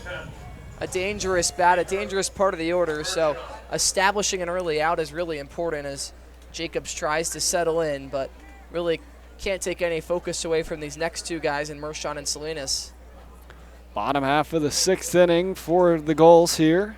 You got 1, so at the very least that takes the nerves off. And for that being your first batter that you face is getting that first out, very impressive if you're Jacobs. A 2-2 day for Mershon. Mershon facing a 1-0 count here to Jacobs. Sets, deals, fires. Jacobs tried to get the slider for a swing and a miss, but instead it draws to a ball. Some great movement on that breaking ball from Jacobs, but just going to have to find the strike zone with it. That pitch is going to be filthy if he can really render it in the zone. Comes home, fastball, tried to spot up on the outside corner. I think even if Papetti was able to squeeze the glove there, that one was going to be a ball either way, and the count runs 3-0. Yeah, and Mershon, obviously a dangerous bat, especially today. He's been swinging the stick really well, but now putting him in a hitter's count makes him even that much more dangerous, and you don't want a runner on when you got to face Tristan Salinas. Especially with the wind the way it is right now. This one misses outside, ball 4 to Mershon, and that will be the way the Gulls start off the inning. And coming up, Tristan Salinas, who, aside from that 3-run home run, he reached on a fielder's choice in the 4th, but he flew out his first at-bat.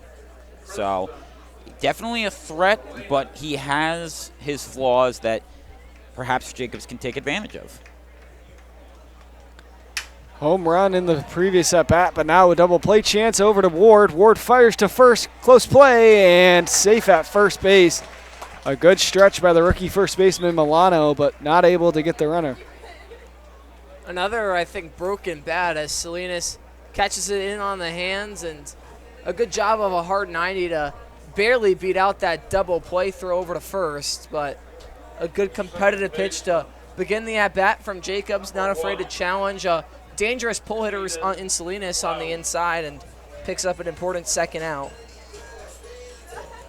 Now So we got back to the right side, and Caden Cloud. battle of two basketball school guys with Arizona and Kentucky. See who the winner is of this battle as this one gets away from Papetti. And the bounce back, not a good enough bounce back to allow him to get a throw. So Salinas going to take the extra 90 feet. I know we talked about Indiana winning the football championship, but I was I know those Arizona guys are probably locked into March Madness with the Arizona Wildcats run of the Final Four. That I was at that game against Michigan, and it wasn't all too pretty, I'll tell you that. But with Bryce James under their belt, he might just take them to Natty Land. Check swing, a strike nonetheless. Moves the count 1-1 now. Jacobs was doing a good job, something that Wren was a little bit struggling with, and same with Hickman in his first 5 innings of work. He's finding the strike zone, doing a good job of locating in the zone is Andrew Jacobs.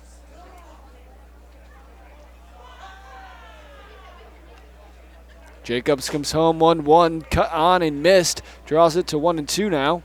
Yeah, and Cloud just not ideally his day at the plate. He's had a couple pitches that I feel like have just been left over the middle of the dish, and he's come up empty-handed. But he also has that power where, he just needs one swing to jumpstart his day. It was a triple away from the cycle 2 nights ago. 1-2 pitch, 2 outs. Jacobs comes home on a good breaking ball, but it misses on the bottom of the zone. Papetti going to go out to have a conversation with the young right-hander. Cloud trying to not cause too much strife for this Gulls team. I like the pitch going down with when you have a couple to waste.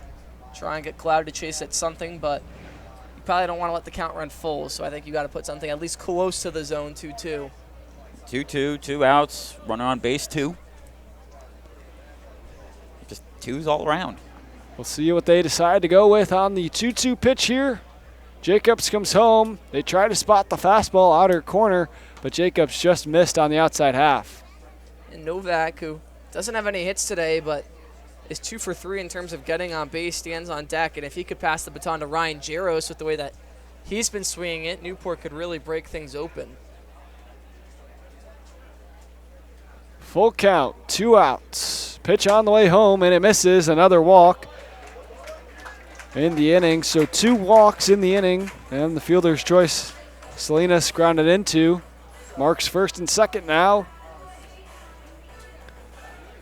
Gulls trying to add on to this 3-run lead. And a heated rivalry, the Pell Bridge Series. Waves hold it 1-0 after the first big win at home last time out. As the first pitch strike in there to Jacobs.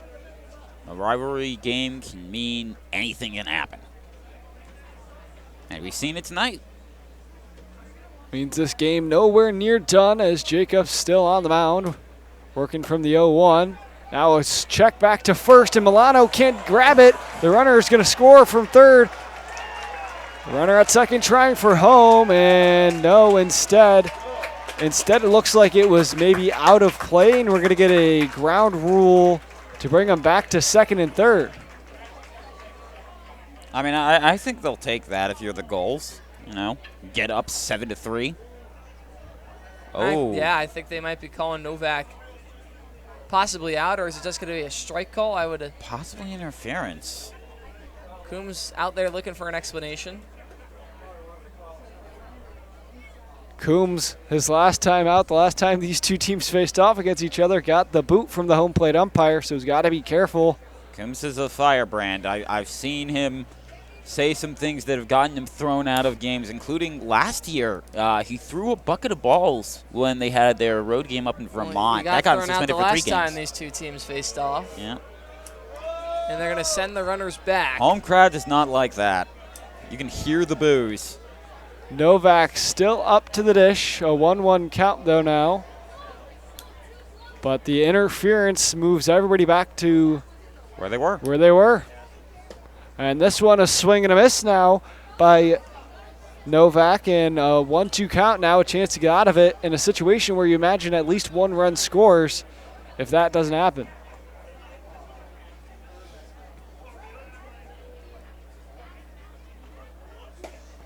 Checked his swing, but count marked at 2-2 now. And we had a situation in the second inning that almost caused a run. You think, oh, just hit it deep enough in the gap. You got to know how deep enough is deep enough, especially with those outfielders with their arms. Jacobs trying to work on the 2-2, gets a swing and a miss, and sets down those 2 runners that were put on base by Jacobs. Good job by him to work out of the jam, and this one stays a 6-3 Newport Gulls lead on ESPN+.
Welcome back to Cardines Field, where one familiar face is making headlines on the national stage.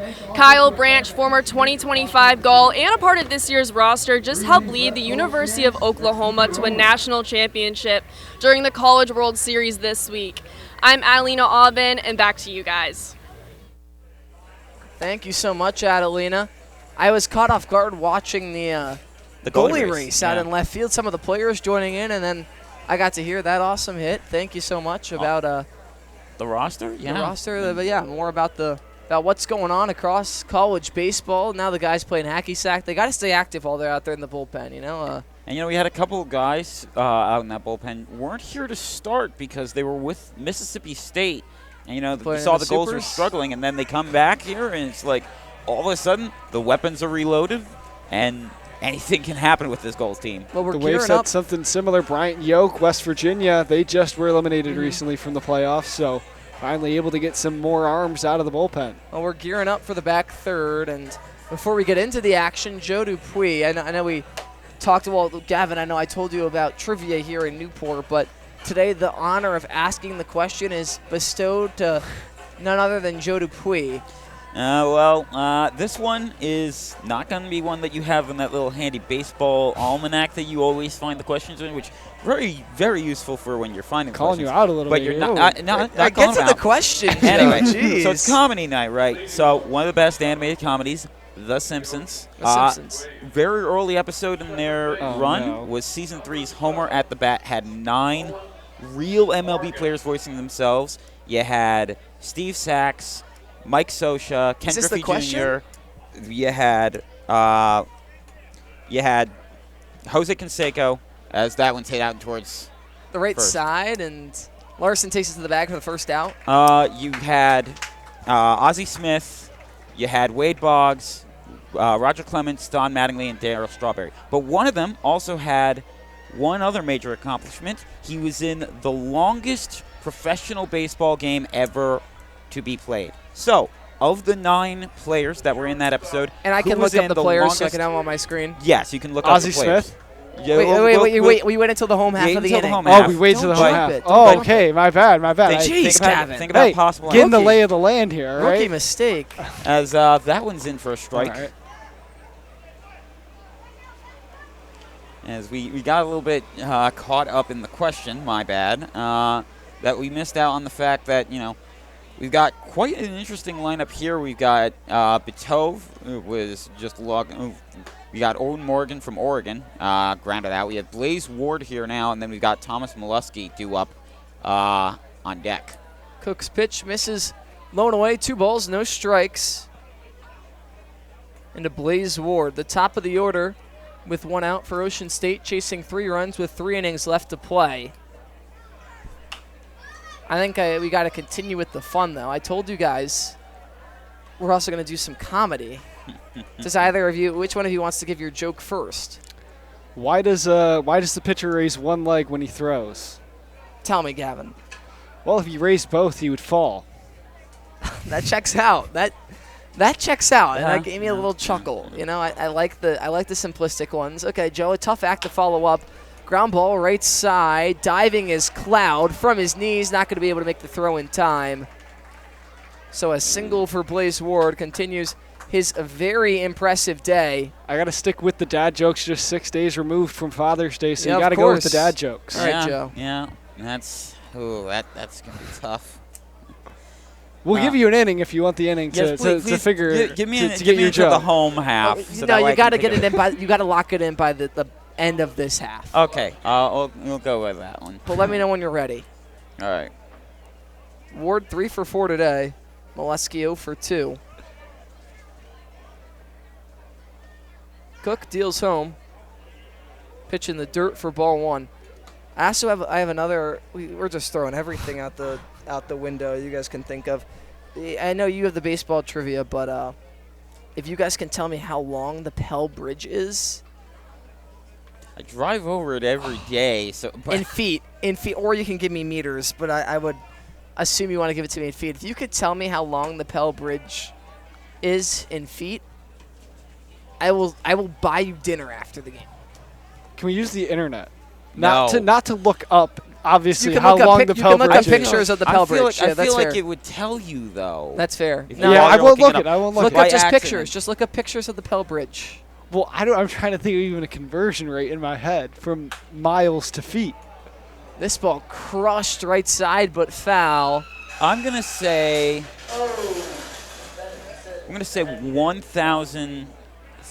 1,347 feet. Ooh, I've got to go okay, I'm way more than that. I'm locking in that answer for Joe. I think I'm going to go double that. Give me like 2,400 feet. 2,400. That might even be short to me, I feel like. Well, the correct answer today was 1,601 feet as Cook blows the Really? fastball upstairs So by I got him. the closest without so going Joe over. won. Joe won without going over. I kind of was playing a little bit of the Price is Right, just trying to go for the higher number Yeah, in case, but I well, did go over. I mean, that's about a quarter of a mile, and that makes sense. It's It's not a long that way. long. It's a long way. 2 balls, 1 strike, 1 out. Blaze Ward, the man off of first. Molesky at the dish. Righty on lefty. Cook kicks and deals. Line drive into deep right center field. Working his way over is Zyrus and tracking down the catch for the second out of the inning. A little smirk over at his right field partner, Tristan Salinas. And a little hop off of the ground, if you will. Yeah, one hopped it, grabbed it one-handed like that. And if you're Tommy Maluski, you're thinking, oh my gosh, the baseball gods just hate me. He hit that one right on the screws, but just couldn't find an open space out there in the outfield. Joe, you should lock in this joke I sooner think rather than I'm later. going to lock Okay. it in now. So why do birds fly south for the winter? Beats me. Because if they fly north, they'd be too cold. I feel like you just piggybacked off of his simplistic joke. Hey, you never said that wasn't part of the rules. I didn't tell a baseball That's a joke. I told fair- a bird joke because we're the goals here. Tejeda blocks one in the dirt. Joe, knock, knock. Who's there? Banana. Are you really going to go with that? Really? You know that one? Come on. What? That's still this joke. Things have That's gone the off the oldest one. rails here in the That's top the of the oldest one. seventh. Well, I mean, the Waves trying to get back on the rails while struggling. Misses upstairs, so the first pitch from Cook in the dirt. The second one misses above the head of Charlie Saul. 2 balls, no strikes, 2 outs. Blaze Ward, the man off of first. Does he get called Better Call Saul over there in Kingstown? I haven't heard that one yet. I might have to be the one to bring that in. I'm a fan of that. 2 balls, no strikes. Normally just called Chuck or Chuck McNasty out there. Cook paints the outside for strike 1. 2 balls, 1 strike, 2 outs. Newport clinging to a 3-run lead. I know they called for Saul earlier when he did that bomb of a throw that managed to save a potential run from the goals when he was on defense. I'm going to give the joke award to Gavin in case it was unclear. A tip of my cap to you. And while speaking of caps, Let's go. Zephyr, the official on-field cap of the NECBL, also known as Z-Hats. Zephyr is the authentic college hat with over 800 colleges and channels that same energy and creativity into building custom hats of all types for pro sports teams, clothing brands, and companies everywhere. Right down Broadway, strike 3. Bryce Cook wants to let Una pick up your Gulls hat, official on-field cap today. That'll do it for the top of the 7th. Gulls lead 6-3. Home half when we come back.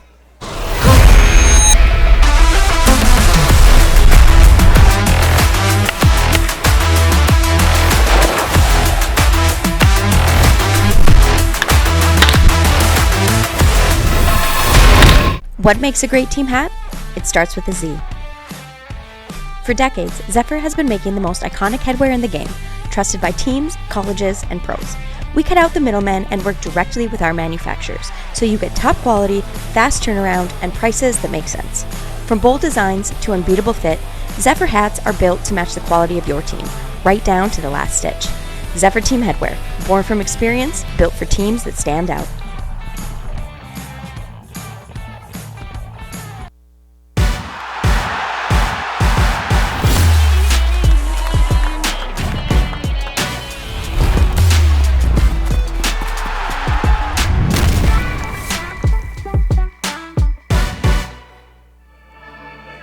Welcome you back for the home half of the 7th. Just got a little bit of stretching in. Tom Lima, he needed a ladder out there for some reason. Well, probably to fix the camera. That must take a lot of stretching. We were seeing quite a bit of some camera issues coming out from that center field camera. So, credit to Tom Lima going out there with that ladder. Every time you got to have the interns go out there and fix it. But he normally they put it up there.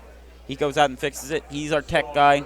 Great job with. Well, before Jacobs throws his first pitch of the inning, Joe, you asked the trivia today, which was the. So can we re-ask the question? So, yes, we always re-ask the question. So say it without saying the 9 players, and I'll list the 9 players. So after. of the 9 players who voiced themselves in the famous Simpsons episode Homer at the Bat, which one of them was also in the longest professional baseball game ever played? Okay, and for those of you wondering, those players included Boggs, Canseco, Clemens, Ken Griffey Jr., Don Mattingly, Steve Sachs, Ozzie Smith, Darryl Strawberry, and Mike Scioscia. Mike Scioscia, that's what I thought. Okay, we were talking during the break, and I'm torn. I'm going to stick with my original answer. All right, if you want me to go with my answer, I'll lock in with Ozzie We'll Smith. diversify. I'm going to go Boggs. Okay. So there's a reason I asked this question specifically for today. This is a game between 2 Rhode Island teams. The longest baseball game ever recorded, played here in Rhode Island, up in Pawtucket, with the former AAA team, the Pawtucket Red Sox, and Ozzie Smith was not one of them. It was Wade Boggs who played for that Red Sox team. How many innings? 33 innings. It took 3 that's not the days game to I was play thinking it. of. It went into past midnight to like 3 or 4 a.m. They had to stop it before the 33rd inning. They played it on June 23rd, I believe, of 1981. So congratulations to the 45th anniversary of that. On the other side, the Rochester Red Wings, who were the AAA affiliate of the Orioles, and on their roster at the time, the Iron Man, Cal Ripken Jr. Wow. Fun little extra trivia there. Dude, the professional kind of threw me for a loop because I was thinking MLB games. That's where the trick was. I knew the Braves were the longest game. And I knew Ozzie Smith would have played against the Braves quite a bit up the middle. You also could have. Strawberry also played against the Braves quite a lot. He was a famous Met.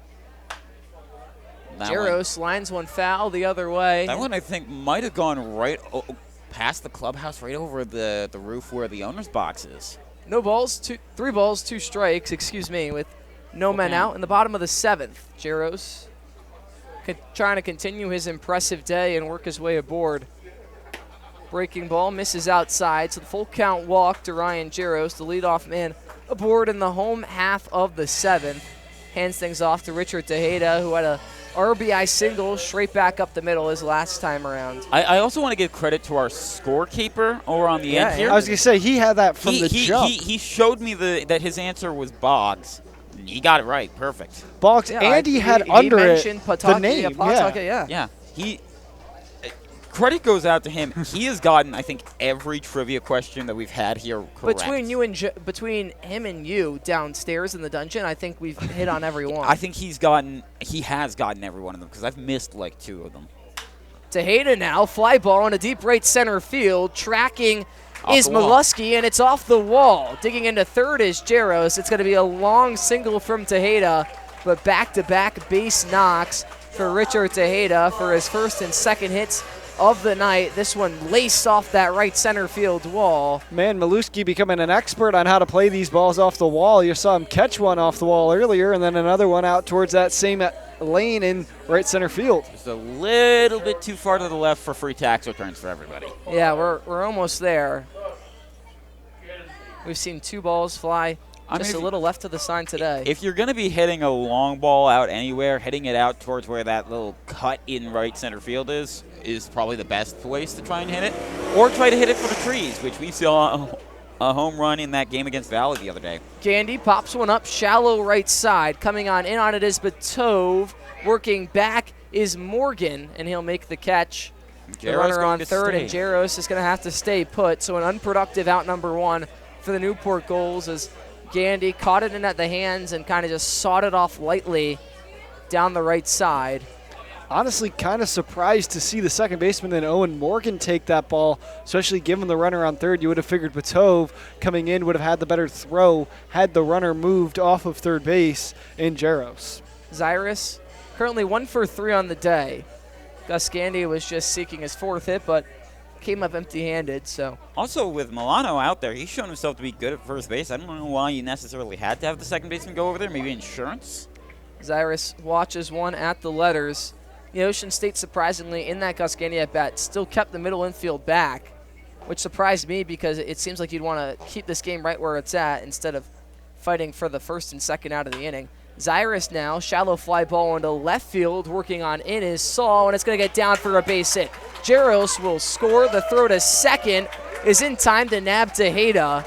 So an interesting fielder's choice. I think Saul might have lost that in the lights. I think he had a slight poor jump on it, but a 7-4 fielder's choice that scores Ryan Jaros in from third, makes it a 7-3 ball game. That's an interesting one for the scorebook. Yeah, I think Saul just playing so far off the line, though, and just a jam shot down towards the line, and not really much you can do if you're Saul, giving it his all, but nothing more. Saul giving it his all, but Jess coming up short as Newport adds on one more to the lead. Their 12th hit of the ball game. Brandon Larson been awfully quiet today. Uncharacteristic of how he's been doing this season, but he is still a threat. Watches one, low and away. 1 ball, 1 strike, 1 out. A man off of first, and Devin Zyrus.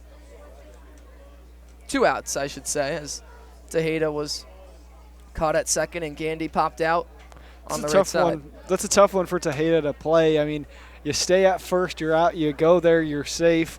You're kind of in a situation where there's no winning in that situation. You're just kind of caught in no man's land. And I can see some of the younger fans, including somebody wearing a jersey of Drake May. 2-1. Misses away. 2 balls, 2 strikes, 2 outs. Deuces Wild in the bottom of the 7th. A 7-3 ball game in favor of the Newport Gulls, trying to even up the Pell Bridge series at 1. And kids tossing up there. Got to be careful. They might get the baseball stuck on the netting and the railing. Hitters count the 3-1 to Larson. Ooh. Swings through the breaking ball, caught guessing. 3 balls, 2 strikes, 2 outs. You'll have Devin Zyrus moving on the pitch. Larson with 5 extra base hits already on the season. 3-2. Breaking ball misses downstairs for ball 4, so the baton is passed off to Peter Mershon, who's 2 for 2 on the day. And another RBI opportunity, a chance to make this a 5-6, possibly even 7-run ball game with just 1 swing of the bat.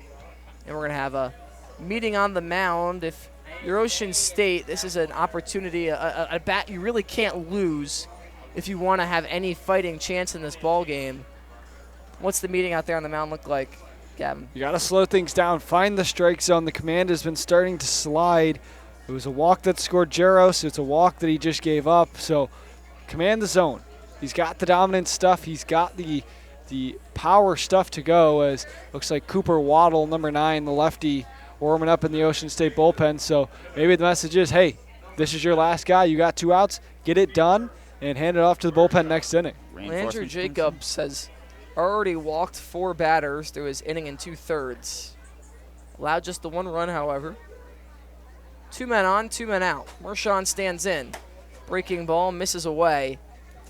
And the free passes have really hindered the pitching performance for Ocean State. 7 total walks to their 8 strikeouts. But on the Newport side of things, they've struck out 10 to just 2 walks. 1 out. Another breaking ball misses away and low.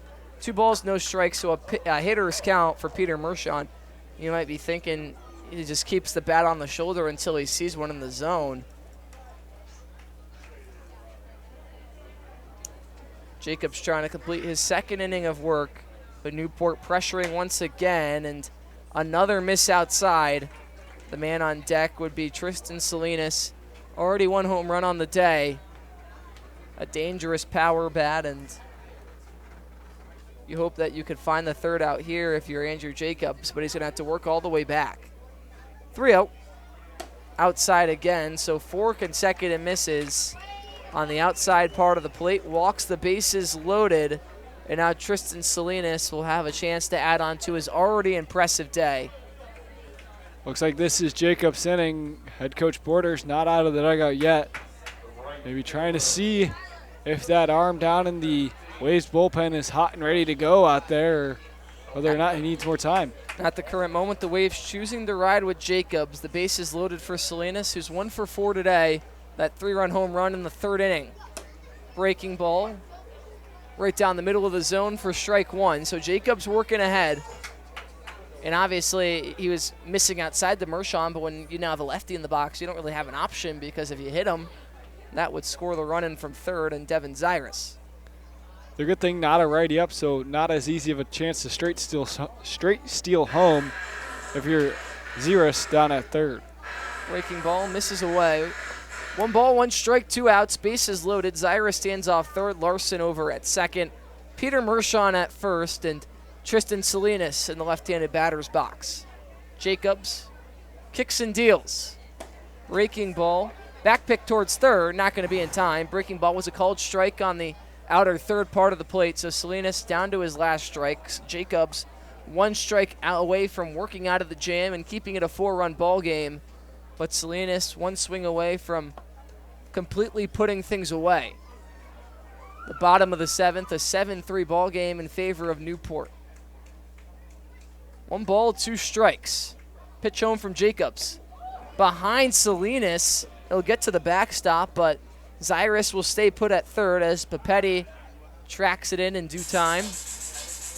Man is out there like a statue, too. Like, if I were in that same position, I would have jumped a little bit with the way that came towards his ankles. But he had confidence Jacobs wasn't going to hit him. Deuce is wild. You got to imagine the ball has to leak a large amount away from the catcher to allow any pass ball to score runners. It's just the short space behind home plate. 2 balls, 2 strikes, 2 outs, bases juice for Newport. Pitch home. Misses up and away, so the count runs full. All the runners will be in motion, so even a hit from Salinas that gets into one of the gaps could easily unload the bases. As full of a count as you can get. 3-2 in the bottom of the 7th with 2 outs and the bases juiced. Jacobs to Salinas. Swinging, line drive into shallow center field. It's down for a base hit. Zyrus scores with ease. Larson gets the wave. A 2-run RBI single for Tristan Salinas makes it a 9-3 ball game in the bottom of the 7th. Salinas has had a big night and a big feel for the moment. Bases juiced and just gets one in the gap. And it does a good job to put this game a little bit further out of reach of the Waves. And one thing we've seen even more out of Tristan Salinas is adding the aspect of going the other way to his ball game. He was practically dead pull early in the season, and while you know he has the absurd power in that direction, shoots one right over the head of the shortstop, Blaze Ward, and makes it a 6-run ball game. Newport scratches across 3 in the bottom of the 7th, and well, they might not be done just yet. Caden Cloud is the next man up, but before then, a turn to the bullpen. We'll have more on the next arm for the Waves when we come back on ESPN+.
Ocean State this ball game getting away from him, and a new man on the mound, and Cooper Waddle with more.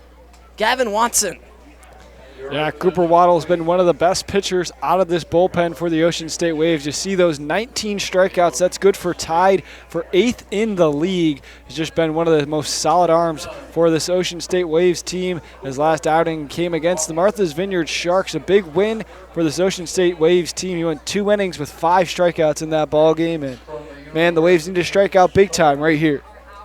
A big strikeout, to say the least, as Newport has doubled their lead from 3 to 6 in the home half of the 7th, courtesy of a 2 RBI Tristan Salinas single.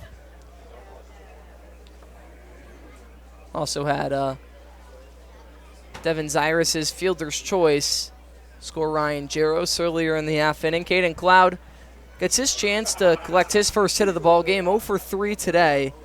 Him and Ryan Novak are the 2 hitless goals on the evening. 13 total hits for Newport. First pitch in. Misses downstairs from Waddle. Men on the corners. Mershon over at third. Tristan Salinas stands at first with Cloud at the dish. But just because the Gulls have a 6-run lead does not mean this game is over, especially with an offense like the Waves have. Almost catches Cloud on the back right leg. And it's almost been a brand new offense for the Waves here. They had 15 hits in the first matchup between these two teams, and now just 6 hits through the first 7 innings here. And there was a promising start on offense. They got out to the early 2-0 lead and tacked on another in the 4th, but since then they just really haven't found much success, and it's getting late early, as they like to say. Now just 6 outs left to work with and chasing the 6 runs. 3-0 pitch into Cloud is in the dirt, so a 4-pitch walk for Cooper Waddle's first batter face of the ball game. Loads the bases for Ryan Novak, another 2-out bases loaded opportunity for the Newport Gulls. And you know, a walk, not necessarily the worst option here if you're Waddle to come in and throw that, because now action at every single base. So you just need to get 1 out, get out of this inning, and then try to get the offense to regroup. Novak takes strike 1, about belt high, on the inside half of the plate. 2 outs, bases juiced. Waddle has a tendency to throw a few walks here or there, but the swing and miss stuff way outnumbers that, so we'll take the strikeout stuff. 0-1 misses outside, so the count even at sticks. Newport continuing to pressure. They just haven't taken the foot off the gas offensively, and over the past week, the offense has been deadly, one of the best in the NECBL in terms of overall production. Misses down low to Ryan Novak. You take a look at the recent games, a 12-11 win over the Valley Blue Sox. The Keene Swamp Bats was a low-scoring 3-1 affair, but they scored 12 against Ocean State, 10 against Danbury, 10 against the Valley Blue Sox that first time around. Novak swinging a deep drive into right field, working on back and making the catch is Batove for the 3rd out of the inning. But Newport puts up 3, the lead up to 6. The back stretch here from Cardines Field coming up next on ESPN+.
Well, one important thing is by that camera pointing in the left field, we can tell that John Mass is back from his visit to FAU, the right-hander just committing to go play down south. But more importantly, a new arm on the mound in Jake Kennedy out of Oklahoma State, trying to close things out, record these last 6 outs, and send the Friday crowd home happy on Funny for Fun's night. You look at Kennedy. So far this season, 8 2/3, and that ERA still stuck at 0. He has a 1-0 record, 12 Ks to 4 walks. He loves Labradors. Those are his favorite type of dog. And he hails from Oklahoma State, the Cowboy.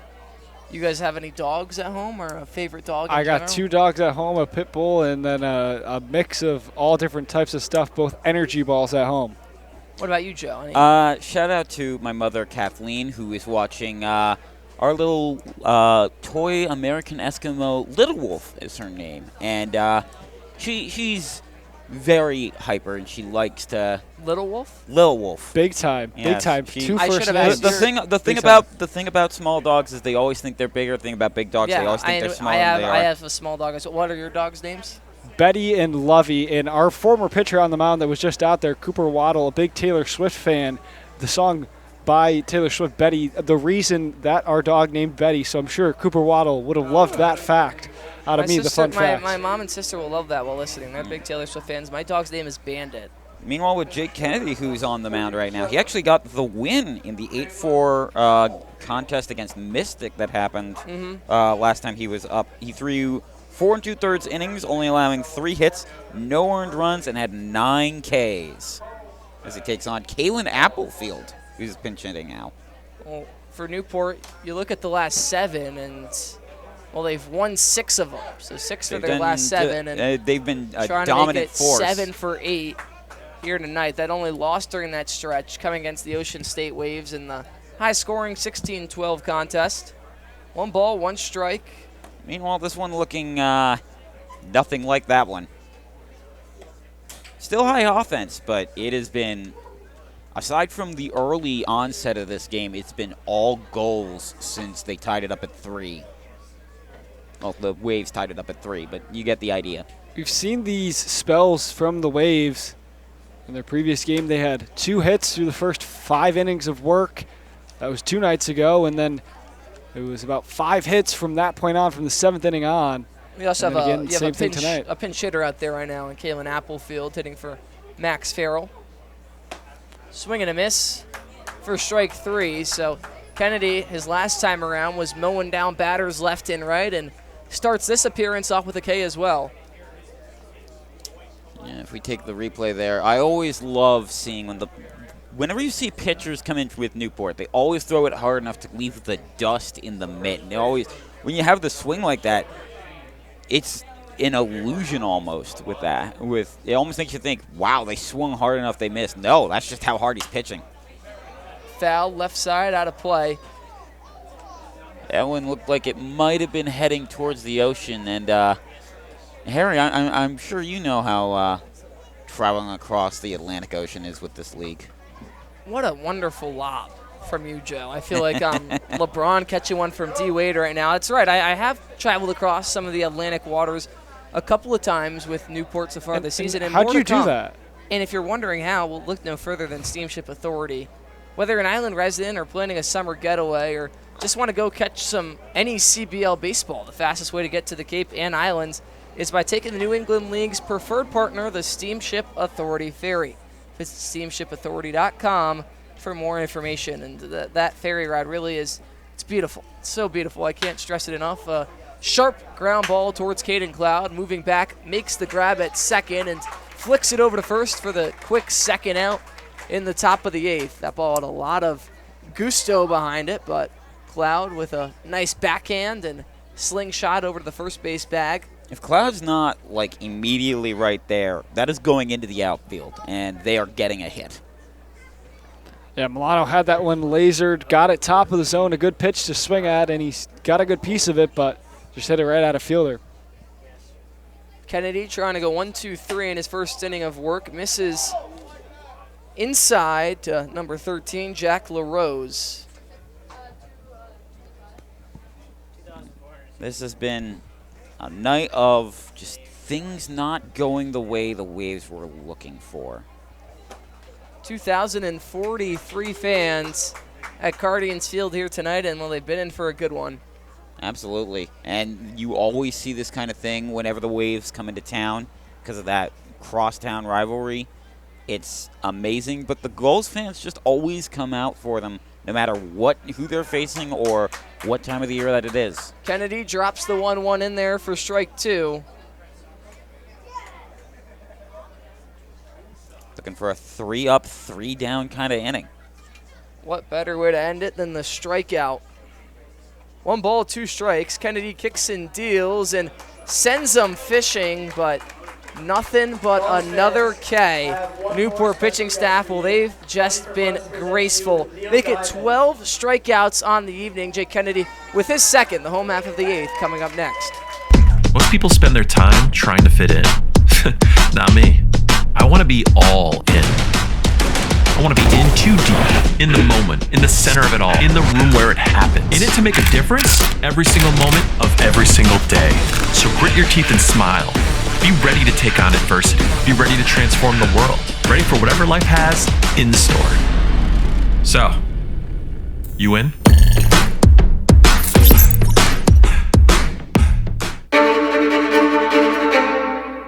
The motoring event of the year returns. The All Dream Newport Concours and Motor Week, October 1st through 4th. Witness breathtaking automobiles against a stunning backdrop of coastline and historic venues. From celebrated events like the Gathering and Concours d'Elegance to the all-new Supercar and Hypercar Concours, and free access to the Concours Village.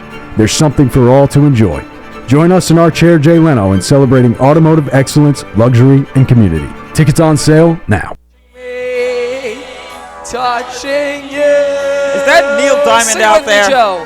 Sweet Caroline. Ba, ba, ba. Good times never feel so good. So good. So good. So good. Oh, what a time. I know at the Gulls Cardines. are feeling so good right now with that 9-3 lead off of 13 hits. What a night it has been for them. And I think that might be Neil Diamond, or I don't know, maybe somebody who's just really good at sounding like They him. put Neil Diamond in a sparkly jacket. I don't know how we got him up here. As we Tom, got, let's take it some. We're going for a second verse. We got a second verse going around. Of course, it's excitement. Look at the beautiful. Everyone loves it. As does it get any better than this? Just take just it all in. You got that late June weather. It was a very beautiful day. Not too warm, but warm enough you could still wear shorts and short sleeve shirts. As everyone just loving this performance. Not just the one on the field, but the music as well. I get going the one verse, but we're pushing it, and I'm loving it. But we're singing the whole inning, I think. I mean, if you're at home, join in right now because there's nothing better than this. Vibes Sweet unmatched. Caroline. Bum, bum, bum. Okay, that's enough. All right, keep going. Anyone that's ever been up to Fenway Park knows this. I remember hearing this rendition of Sweet Caroline going up to Fenway with my father, who sadly passed away back in December. Bring us the bridge. Great moment. I want the bridge. Come on. Oh my gosh. He's going the distance. He The wants umpire's the full ready to song. go. Oh my gosh. I think even the umpires are like, okay, let's get this over with. Jairus is just like, I'm loving this. Give me some time to think. Caroline. Bum, bum, bum. Good times never feel so good. So good. So good. So good. Hey, Caroline. Bum, bum, bum. This is an experience. I feel like I think the learned umpires something. are. I think the umpires are just like, okay, let's get this over. I think we got a game here. But I don't know if It's the not umps a know. concert. The umps don't know what But to do. I don't know either here, but hey. Thank you, Neil Diamond. Or whoever this is. Wow. Wonderful. Okay, now back to the baseball game we all came up with. Without further ado, Ryan Jaros stands on in. If I'm the Waves, I'm thinking, okay, that might have helped out a little bit because, get Waddles to be thinking about things properly. First pitch into Jaros. Well, it misses outside. Okay, so maybe it didn't quite help as much as what the Waves would have thought. As the crowd certainly is happy with this. I know they've been on their feet quite a few times tonight. And Jaros catches one inside. So the leadoff man gets aboard via the hit by pitch. As Don, our PA guy, giving praise to that rendition of Sweet Caroline. A 9-3 ball game. Richard Tejeda, the 9-hole hitter, digs in, but he's had quite the day at the plate. 2 for 4, swings right through the first pitch for strike 1, and he had a single, an RBI single in his third at-bat. Put a double off the right center field wall his 4th time up, and rumor has it he's hunting for that bullseye to get us all free tax returns. Richard Tejeda, a man of the people, shoots one foul territory, right side, a lot of air underneath it, but onto the clubhouse. Well, I mean, with Joe's celebrity status, you're quickly getting to celebrity status. You're going to need the free tax return. Seriously. Shortly. You know, rare to see a foul ball that like threatens to be caught in foul territory like that because of how short, how small the foul territory is in Cardines. 0-2. Waddle looking for his first out of the inning. Misses upstairs above the attic for ball 1. And 2 singles today, including an RBI.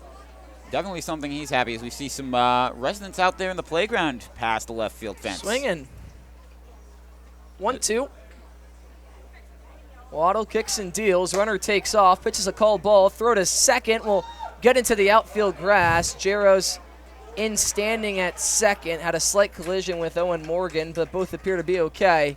If it weren't for the fact that Morgan might have accidentally done I'd say maybe a little interference, but I was going to say, I'm a little surprised there wasn't interference. He kind of just laid down there on the base. Yeah, kept Jaros from even thinking about making a turn.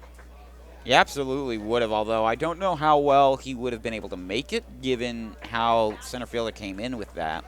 2 balls, 2 strikes, still no outs. Newport trying to reach double digits in the run column. 2-2 home from Waddle. Swing and a miss, strike 3. Paints the high and away corner, and Tejeda comes up empty-handed. But the batting order turns it back over to Gus Gandy, who has been so impressive as of late. A 3-hit night here tonight. That's why he sings, has the song "Say My Name" by Destiny's Child. And with a name like Gus Gandy, of course, it's just so catchy. I mean, it's so catchy. They even had the mid-inning trivia question, and the kids, they just love Gus Gandy. They immediately answered Gus Gandy for the trivia question because he's just been that good for this Newport Gulls team. You find the kids will tend to latch on to quite a few players. Randy Seymour was a big one last year. He was arguably the guy that made the kids come to Cardines. 1 ball, no strikes. Jaros off of second. Breaking ball. Catches the zone, so the count even at 1s with 1 out. You know, Gandy, a Samford product out of the SoCon. So, definitely knows ball. Southern Conference very good with their athletics, even if they're not a power conference. 1-1 is grounded hardly in the left foul territory, but kicks back onto the field, bouncing across the grass into the glove of Blaze Ward. Waddle asks for a new pearl. 1 ball, 2 strikes. Waddle, one of 3 Southern Mississippi guys on this roster this season. All of them sharing a host family. Said it's like living in the dorms again with the teammates. 1 ball, 2 strikes. Looking for his 2nd consecutive K. Pitching. Misses. Outside, even at deuces now. You know, you mentioned the host families. I think the host families across the New England League are some of the most underappreciated, unprecedented heroes, because if it's not for them, you don't get these guys from all across the country in one of the best leagues for collegiate summer ball. Very true, the unsung heroes. 2-2 to Gandy. Skips in the dirt, so the count runs full, and we've been talking about it all night. I'm sure we'll break it down more post-game, but the pitching for Ocean State here tonight just hasn't been quite what they've needed it to be, and a lot of it has to do with allowing too many free passes, allowing hitters count to Newport, and once again another 3 balls, 2 strikes. This time to Gus Gandy. Full count home. Above the letters for ball 4. So tally another walk into the box score. Double digits on the day for Ocean State, and that's a recipe for disaster when you're facing a strong offense already. Especially someone like Devin Cyrus, who has shown himself to absolutely be capable of busting balls wide open and sending them out deep into the outfield. Cyrus grounds right back up the middle. Double play opportunity. Ward to Morgan on a hop to Milano. 6-4-3 double play is how the bottom of the 8th will come to a close. A 6-run lead for Newport. Jake Kennedy tries to slam the door shut on the other side.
Three more outs left to work with if you're Ocean State, as the Gulls try to make it 5 straight wins. It'd be their longest winning streak of the season. Taking a quick look at the rest of the week, it's really just a game tomorrow, Saturday against the Bristol Blues over at Muzzy Field. Then they return home on Monday after the off day on Sunday to face off with the Sanford Mainers. They'll play them for the second and final time this season, of course, pending any postseason battles between the two ball clubs. I know you have a bit of a bone to pick with Sanford because of their no hacky sack sign? No hacky sack allowed in Sanford. Have you been out there yet? No. What do you mean no hacky sack? They have sack signs allowed? everywhere that just says no hacky sack. I say every time it comes up, I say, like, I feel like I was in Footloose, and they're saying I can't dance around. I'm like, you're going to take away my hacky sack? Sanford also basically on top of the North Division, but when you've got Keene up there as well, no lead in that division is safe. Well, you think of the new playoff format this year where both division winners are into the playoffs, but other than that, it just comes down to who has the better record regardless of division. Yeah, absolutely. So you could see a North versus South playoff matchup earlier than the championship in theory. Kennedy trying to cap things off nicely, blows one past. And this is the second year they're in the North-South format, because 2 years ago it was an East-Central-West kind of format. But definitely a lot of shake-up will make things interesting here for when they do for the Ray Vincent Senior Cup race. Papetti watches strike 2. The ball's 2 strikes. You look at Ocean State, 6-11 is currently 6th out of 7 teams in the South Division, only ahead of the Danbury Westerners. Meanwhile, the Gulls in that 4th spot, if this were like last year's, but with a win today, I think they'll move ahead of. I guess we should get the live score on the Valley Blue Sox game, if they're even playing.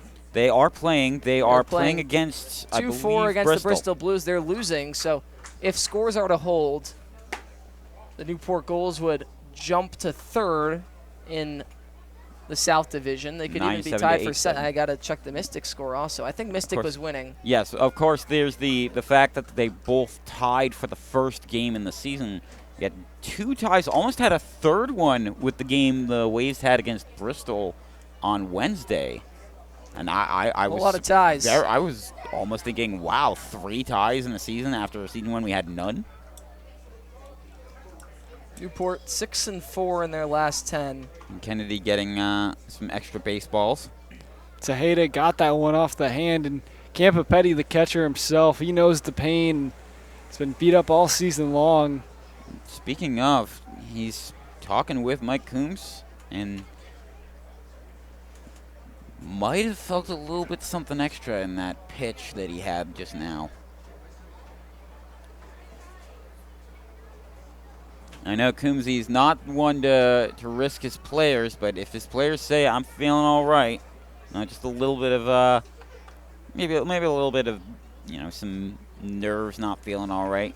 But I mean, when have you ever heard a catcher say, "No, I'm not good to go. No, I'm a little too hurt to go." I don't think any player on this Gulls team is ever going to say, I'm feeling a little too hurt to go. Broken bat right at the shortstop, Gandy, with time deep in the hole, throw to first in time.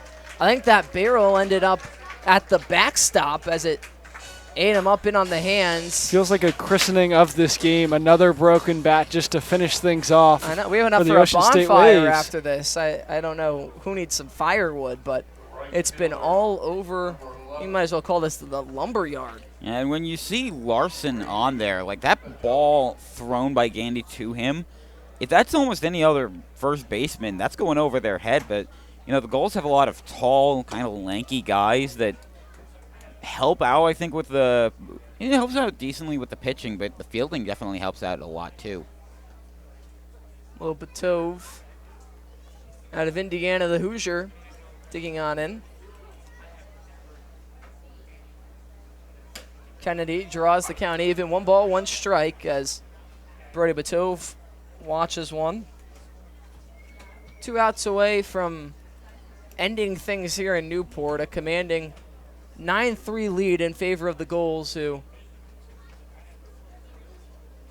just since that third inning have been fairly consistent on offense. Had the 3-run blast via Tristan Salinas, added 2 more in the next time around, 1 more after that, and then really put things to sleep in the bottom of the 7th with another 3 runs. And the pitching, it's really settled in. Will Taylor had a couple of small ball hits that ended in the Ocean State Waves scratching across 2 runs early, but since then, just the 1 run in the top of the 4th, and the bullpen has been stellar. And credit also to Kennedy with that last pitch that made LaRose swing so hard and go down so low. He actually went down to his knee. Ground ball up the middle. Cloud's diving attempt won't be there. So a 1-out single for Brody Batov will extend things just a little bit. Ball games are never over for Brody Batov. It doesn't matter if there's 2 outs, 1 out, or 2 strikes. Batov is always trying to get that next base hit, and there you see him just spark it right back up the middle. Cloud just inches away from what would have been a highlight reel grab, and if he had somehow managed to then get a throw off the first, that's something you would have been seeing on ESPN come tomorrow. And with games like this, when you're on offense, small ball wins. That's how the Gulls were able to win against Valley the other day, and if the Waves want any chance to come back into this game, small ball might be the way. Fly ball into deep center field. Zyrus working back with room, makes the catch. A loud out number 2 from Owen Morgan. Turns the lineup over to Blaze Ward, so he'll have one more chance at things. This one all but over here from Newport. Blaze Ward 3 for 4 today. He's had an ultra impressive day. 3 hits out of both of the leadoff man. Gus Gandy 3 for 5. 5 goals, collecting multi-hit games today.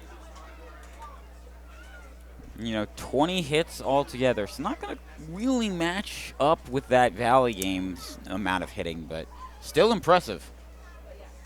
First pitch into Ward, skips in the dirt for ball 1. Ward's got almost half the hits for the Waves tonight, in a batting 3 for 4 tonight. Only 7 hits up there on the board for the Waves. 1-0. Lined into left, working on in and diving to make the catch is Ryan Novak. That might be How's that for an exclamation point on things? Newport, 7 out of their last 8. It's safe to say the goals are hot, and Ryan Novak with the diving grab to just put a bow on what was a dominant showing from Newport here tonight. 9-3 your final. Goals win here from Cardines Field. We're going to break it all down on ESPN Plus right after the break. Stay with us.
Well, after a 9-3 win in favor of the Gulls, the Pell Bridge Series knotted even at 1. And while Newport, they've just been tremendous as of late, they continue to roll in the orange on this Friday night. We bring you inside the broadcast booth alongside Gavin Watson and Joe Dupuy. I'm Harry Tidgewell. We got Goalie and Goalie Jr. here with us, too. It was a great night, a super fun night at the ballpark. I got to say that first. It was great to be on the call with you two. But, Gavin, I'll start with you. Ocean State has just kind of continued to take steps backwards. They looked really good in the first win they had against Newport this season, but since then just really haven't been the same ball club. How do they go about getting back on track? They got to tag together hits again. Once again, they had 4 no-hit innings. They had 6 of the 9 innings in this ball game where they left a runner on base. That was really where the things started to go south early in the season. They got to figure a way to drive in those runners. Offensive consistency, definitely a big factor. I also think you got to say something about the pitching, just pounding the zone more in general, limiting those free passes, as I mentioned,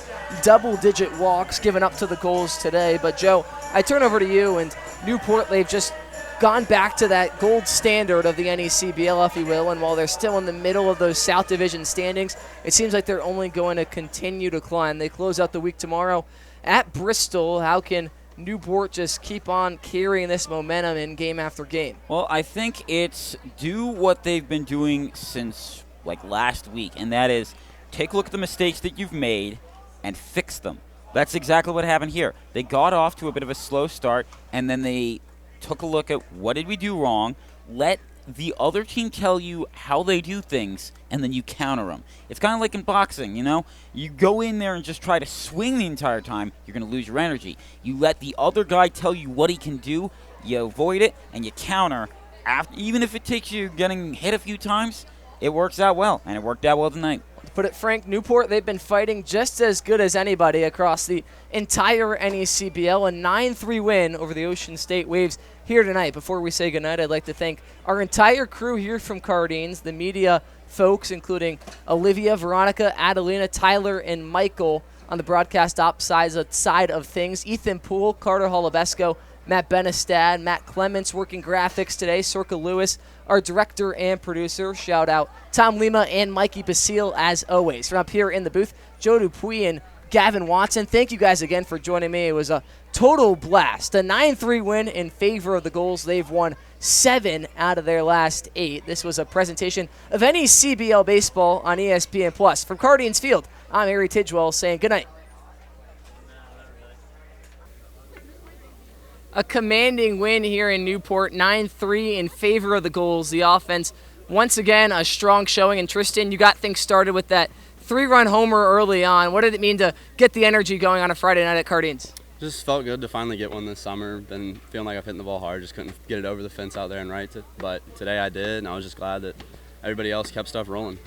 The offense has been really strong as of late, but the team as a whole, they've won 7 out of their last 8, and you guys look to just keep climbing those South Division standings. How do you keep the momentum rolling, especially in tomorrow against Bristol? I think everyone's just super close in the team. A lot of games I'm off. Just everybody really knows each other now, and everyone has each other's back. Everyone's going to pick up each other.